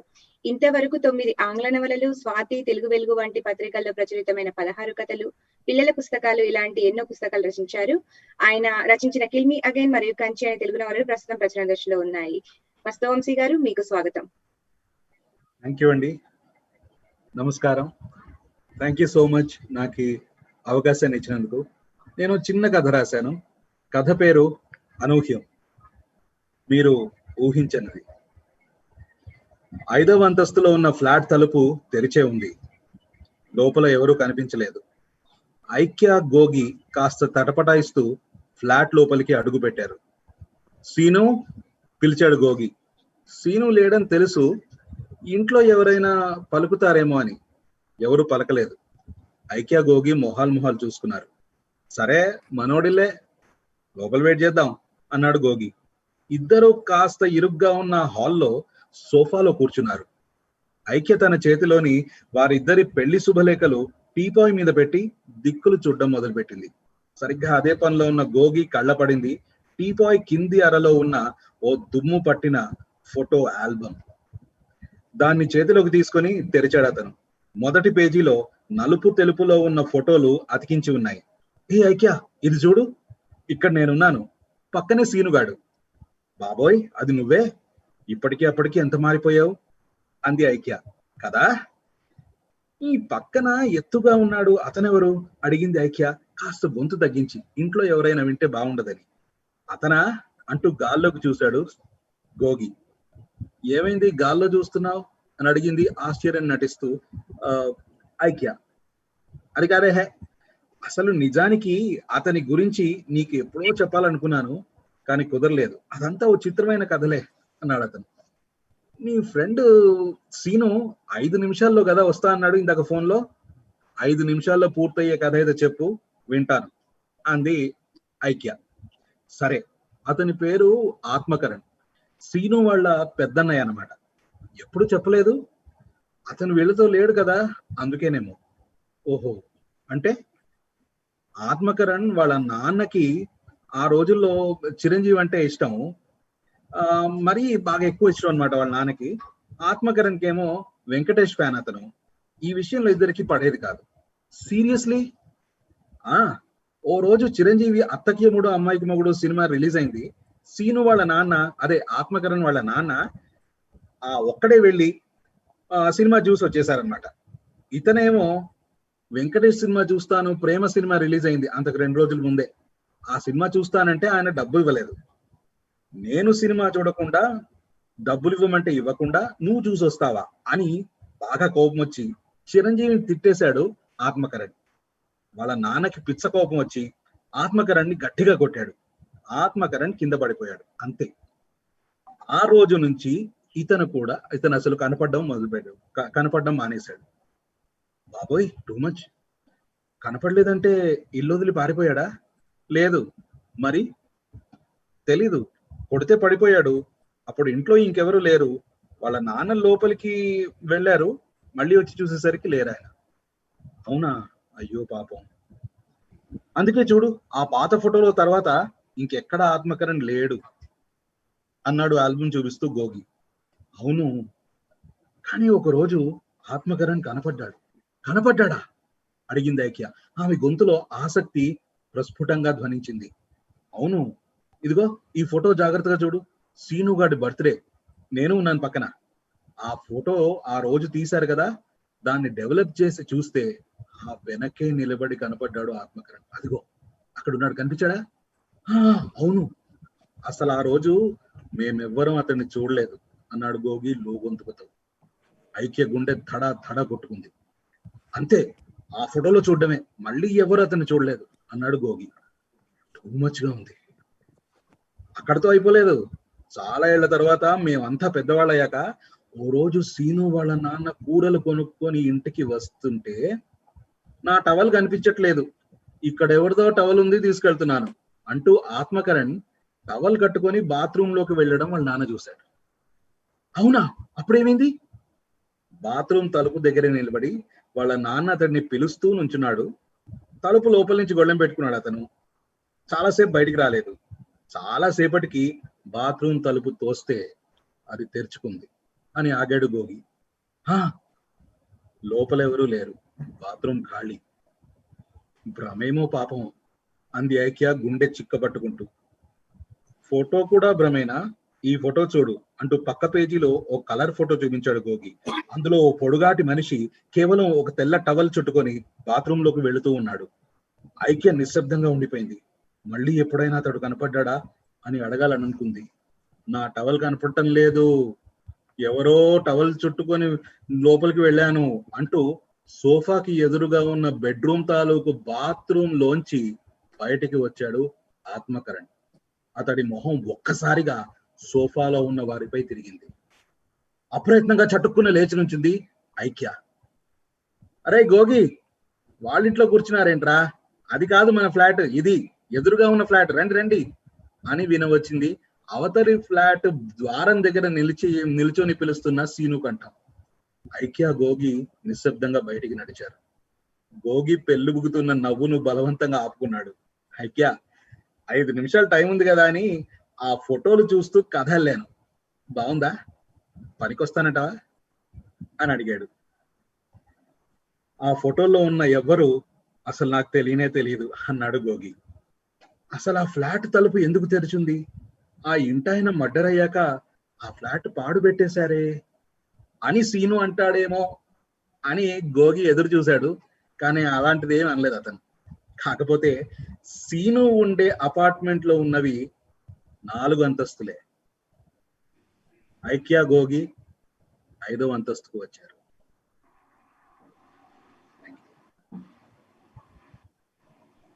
చాలా బాగుందండి మస్తా గారు. మీ చిన్న కథ చాలా చక్కగా ఉంది. అందులోనూ రేడియో జాకీగా కనుక ఆ గళం కూడా తోడైందేమో, వినడానికి హాయిగా శుతిమెత్తగా సాగిపోయింది. చాలా ధన్యవాదాలు. ఇప్పుడు మన వేదికల తర్వాతి వక్త డాక్టర్ గీతా మాధవి గారు వచన కవిత్వం రాయటం ఎలా అని. గీతా మాధవి గారు, మనం ఒక 5 నిమిషాల్లో ముగించాల్సి ఉంటుందండి. ధన్యవాదాలు.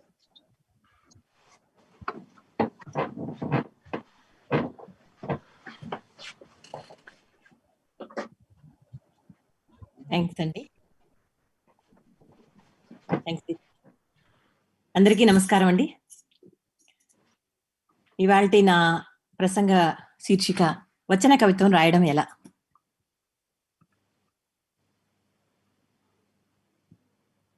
కవిత్వం ఒక ఆల్కమీ. దాని రహస్యం కవికే తెలుసు, కాళిదాసుకు తెలుసు, పెద్దన్నకి తెలుసు, కృష్ణ శాస్త్రికి తెలుసు, శ్రీశ్రీకి తెలుసు అన్నారు తిలక్ గారు. మరి మనం కూడా తెలుసుకోవడం ఎలాగా అనేటువంటిది ఇక్కడ చూద్దామండి.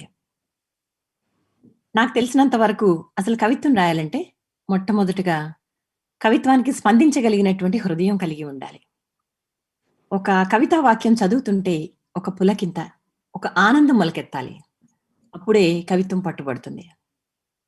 వచన కవిత్వానికి నిర్దిష్టమైనటువంటి ఒక నిర్వచనం ఉందా, అది ఎలా పుట్టింది అనేది చూస్తే ఫ్రెంచ్ భాషలో వెర్సే లిబ్రా లేదా వెర్సే లిబేరే అనే ప్రారంభమైంది కవిత్వం. లిబ్రా అంటే పుట్టుకతోనే స్వేచ్ఛ కలిగింది అని, లిబేరే అంటే బంధాల్ని తెంచుకుని స్వేచ్ఛ సాధించుకున్నదని అర్థం.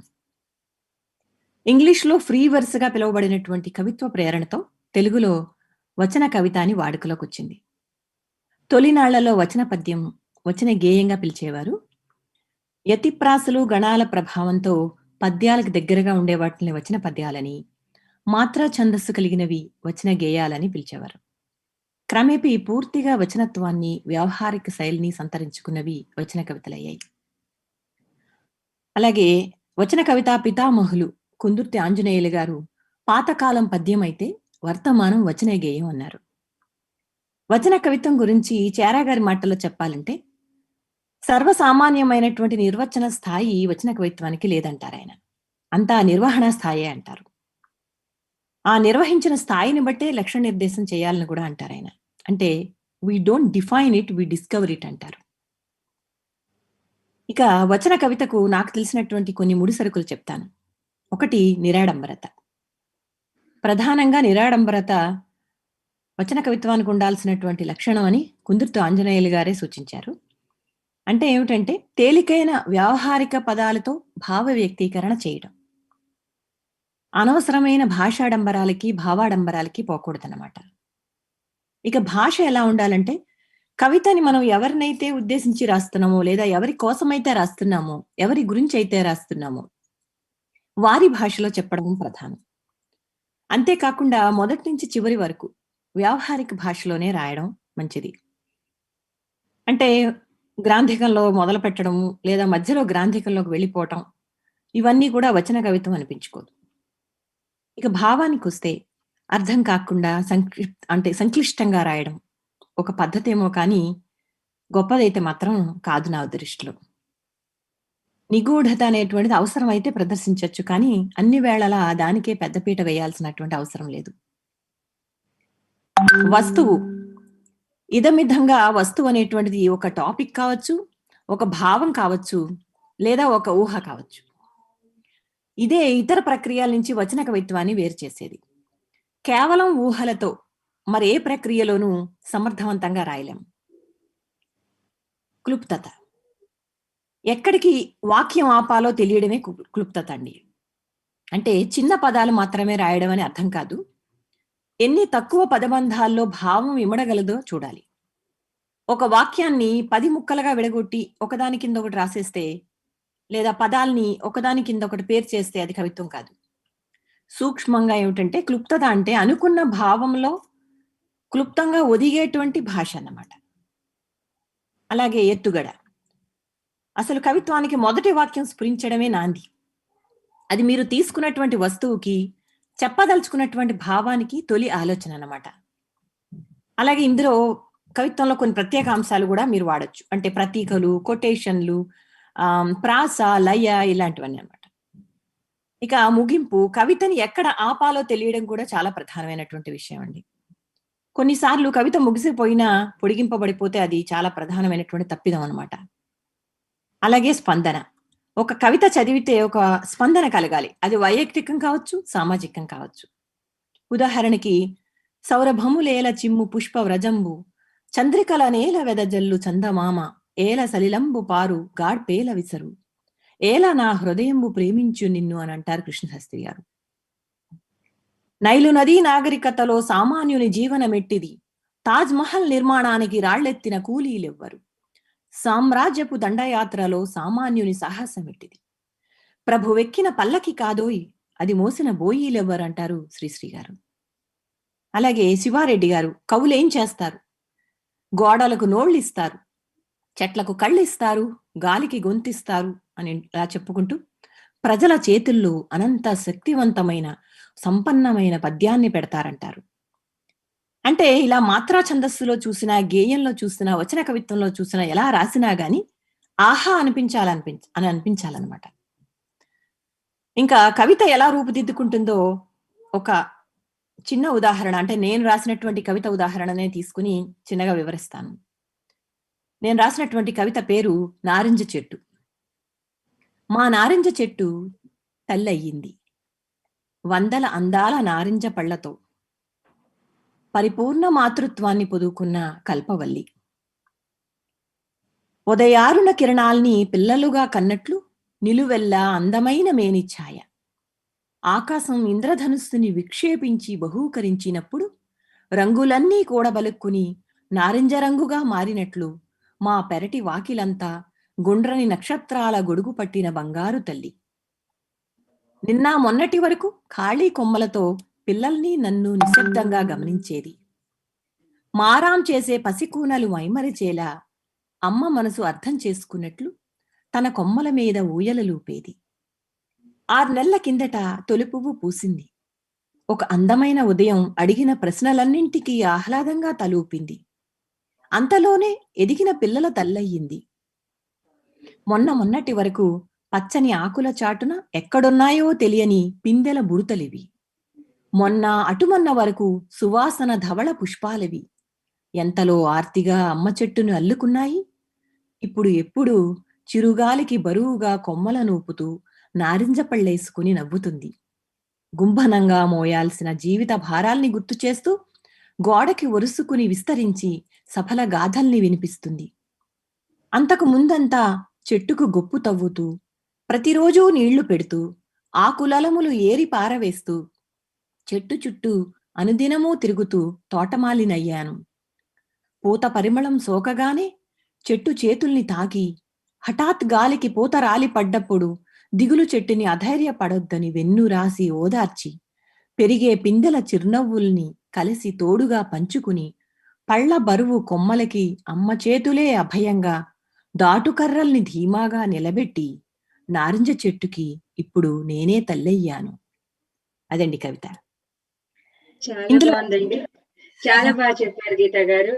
చక్కటి ప్రసంగం, సమయం మేరకు ప్రసంగించారు. ధన్యవాదాలండి. ఇప్పుడు తర్వాతి చివరి వక్త మనకి తిరుమల కృష్ణదేశికాచారి గారు. వీరికి క్షమించాలండి, మీకు ముందు కేటాయించిన సమయం ప్రకారం ఇవ్వలేకపోతున్నాము. తర్వాత వేదిక వారు కూడా ఎదురు చూస్తున్నారు. మీకు 5 నిమిషాలు మాత్రం ఇవ్వబడుతుంది. శ్రీ తిరుమల దేశికాచారి గారు టొరంటో వాస్తవ్యులు.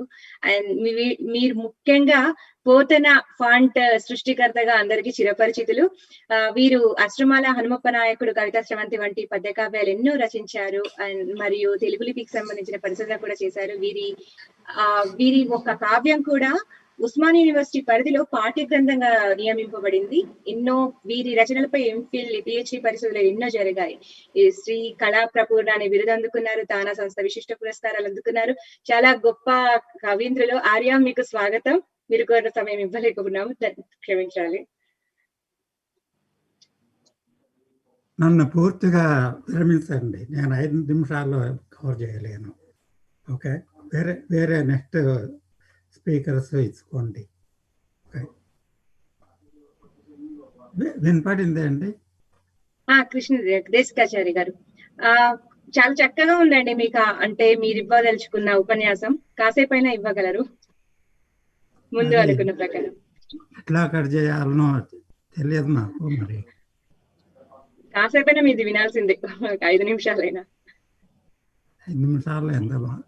Okay, I will try.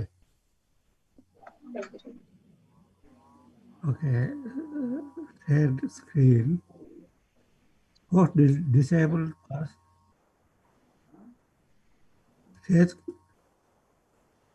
Post disabled అని వస్తుందండి. Participant screen sharing.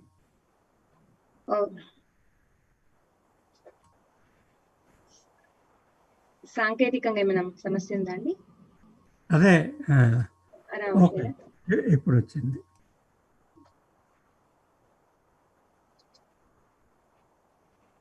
Okay okay, ధన్యవాదాలు దీప్తి గారు. ఈరోజు నేను ప్రబంధములు దోహద క్రియలనే విషయాన్ని గురించి మాట్లాడదలుచుకున్నాను. ముఖ్యంగా దోహద క్రియలంటే అకాలంలో దానికి డెఫినేషన్ ఏమిటంటే సరుగుల్ము లతాదీనామకాలే కుశలైకృతం ఉత్పాదక ద్రవ్యం దోహదం శాత్ సఖ్య అని దానికి నిర్వచనం. అంటే అకాలంలో తరుగుల్మాతులను, వృక్షాదులను పుష్పింపజేసే క్రియలకు తర్వాత ఆ ద్రవ్యానికి దోహద క్రియలని దోహదాలని పేరు.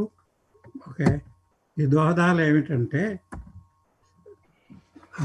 చక్కగా అలంకరించుకున్నటువంటి పద్మిని జాతి యొక్క పాదతాడనం చేత అశోక వృక్షం, నోటిలోని మద్యం ఉమ్మేట చేత పొగడ చెట్టు, కౌగిలింత చేత ఎర్రగోరింటలు, చూపుల చేత తిలక వృక్షాలు, పరస్పర్శ చేత మామిడి, ముఖరాగం చేత సంపెంగ, చల్లాపముల కొండగోగు చెట్టు, ముఖవాయువు చేత వావిలి, పాట చేత ప్రేంకణము, నవ్వు చేత సురపొన్న, ఈ 10 రకాల వృక్షాలు, ఈ 10 రకాల దోహద క్రియల వల్ల అకాలంలో పుష్పిస్తాయని మన సంప్రదాయం ఉంది.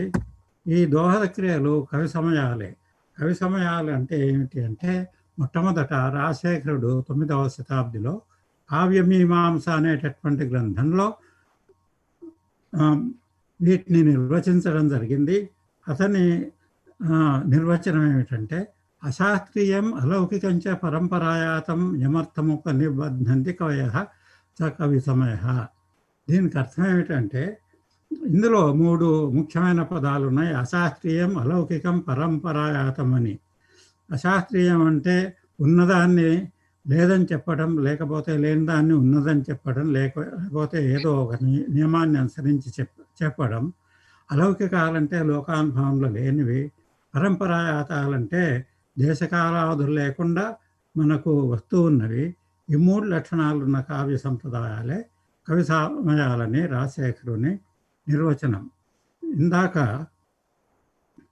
దోహద క్రియలను కవి సమయాలే అని చెప్పినాను అనుకుంటా. అయితే ఆ దోహద క్రియలకు కూడా ఇదే లక్షణాలు ఉన్నాయి. ఎందుకంటే అవి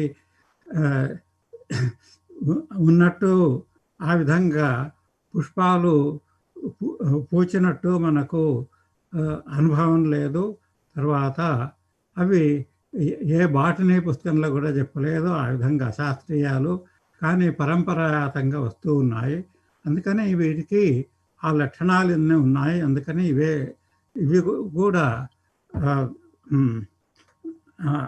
కవి సమయాలని చెప్పచ్చు. అయితే ఒక ప్రశ్న, ఈ విధంగా అశాస్త్రీయాలు అలౌకికాలైన వర్ణనలు కావ్య దోషాలు కావని రాజశేఖరుడు ఈ ప్రశ్న వేసుకొని వస్తువృత్తి రతంతం కవి సమయ ప్రమాణం ఉన్నాడు. అంటే కావ్యాలకు కవిత్వానికి వాస్తవానికంటే రసస్ఫూర్తే ప్రాణం. అందుకని ఆ విధంగా చేయడమే దానికి తోడ్పడేటటువంటి కవి సమయాలే ముఖ్యాలు, దోహద క్రియలే ముఖ్యాలని అతడు చెప్పడం జరిగింది. ఓకే. అయితే ఇది ముఖ్యం.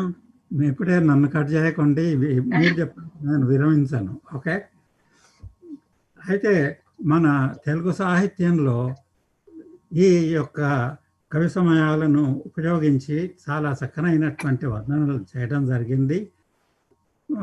ముందు పిల్లలమర్రి పెన్నవీరభద్రుడు ఈ దోహద క్రియల చేత ఆ అప్సరసులు వనంలో అప్పటికప్పుడు పుష్పాలను వికసింపజేసి వాటినే ఆ సద్యో వికసితమైనటువంటి పుష్పాలని కోసుకున్నారని ఈ పద్యంలో చెప్పడం జరిగింది.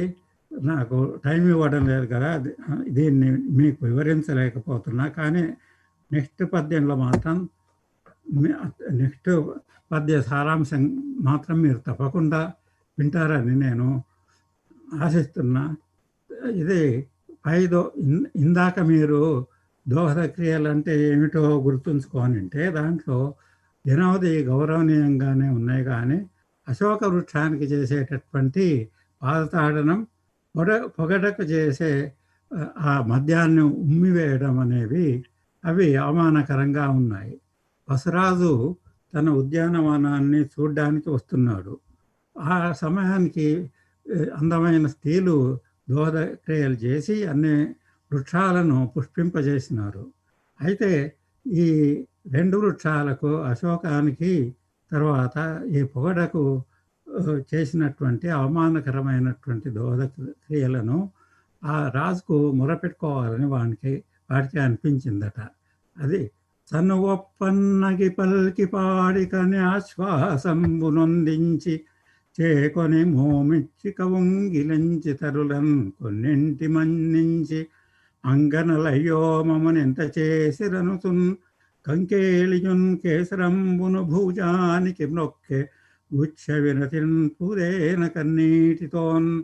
ఓ రాజా చూడు, మిగతా వృక్షాలను అన్నిటినీ దాన్ని నవ్వు చేత, ఇంకో దాన్ని పాటల చేత, ఇంకో దాన్ని చక్కగా కౌగులించుకున్నట చేత ఈ విధంగా మిగతా దోహద క్రియలన్నీ చేసి మమ్మల్నేమో మా పైన ఉమ్మి మమ్మల్ని తన్ని ఎంత అవమానం చేసినారో అని అతనికి మొరపెట్టుకున్నట్టుగా ఆ 2 వృక్షాలు అదే గుచ్చ వినతి అంటే తమ యొక్క పూగుతుల భారం చేత ఆయన కాళ్ళంతగా వంగి ఆమె వాటి మకరందం అనే కన్నీరు గారుస్తూ ఆ రాజుకు మొరపెట్టుకున్నాయి.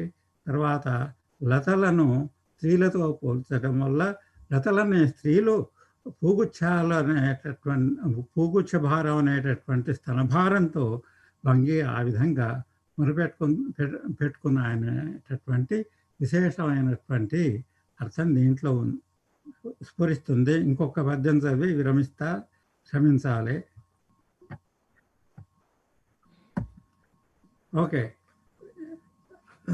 అందమైన మాయలు దోహద క్రియలు చేసి వివిధ వృక్షాలను పుష్పింపజేస్తారని ఇందాక వర్ణించినాం. అయితే ముందుగా పూచిన కొన్ని వృక్షాలు ఇతర వృక్షాలకు అట్లాంటి దోహద క్రియలు చేయడం వల్ల ఆ ఇంతవరకు పుష్పించని వృక్షాలు పుష్పించినామని చెప్పడంలో ఒక నవ్యత ఉంది. ఆ విధమైనటువంటి పద్యం ఇది సురమాధవరాయలది చండికాపరిణయం అనేటటువంటి గ్రంథంలో. ఫలిజించ తిలకముల్ భజలక్షణముల సురసాలత సముత్కరముగాంస చివురించను బొన్న నవసూన సంతతి సురసాల వల్లరుల్ సరసనవ్వ ననజూపె పొగడసాల్ నవమసుచ్చట ఇంద్ర సురసాల లిత శాఖమునుమియ కుసుమించలే గ్రోవి కొమరు వీవలి విభాసురసాల వల్లికల్ సురదినలమ సితవసురసాల చారు మారుత ముఖాప్తవరులు మెత్సంగ మధువలర్పకయమున్నె అలరి సురసాల వైఖరిచలోగాంచె అపుడగ శ్రేణి దోహద నిరూఢి. ముందుగా సురసాలత అంటే సర్పాక్షలత పూచి దాన్ని పైన మూగేటటువంటి తుమ్మెదలనే చూపులతో పక్కన ఉన్న తిలకం అనే వృక్షాన్ని చూడడం వల్ల తిలకో వీక్షణేన అనే దోహదక్రియ చేత అది పుష్పించింది.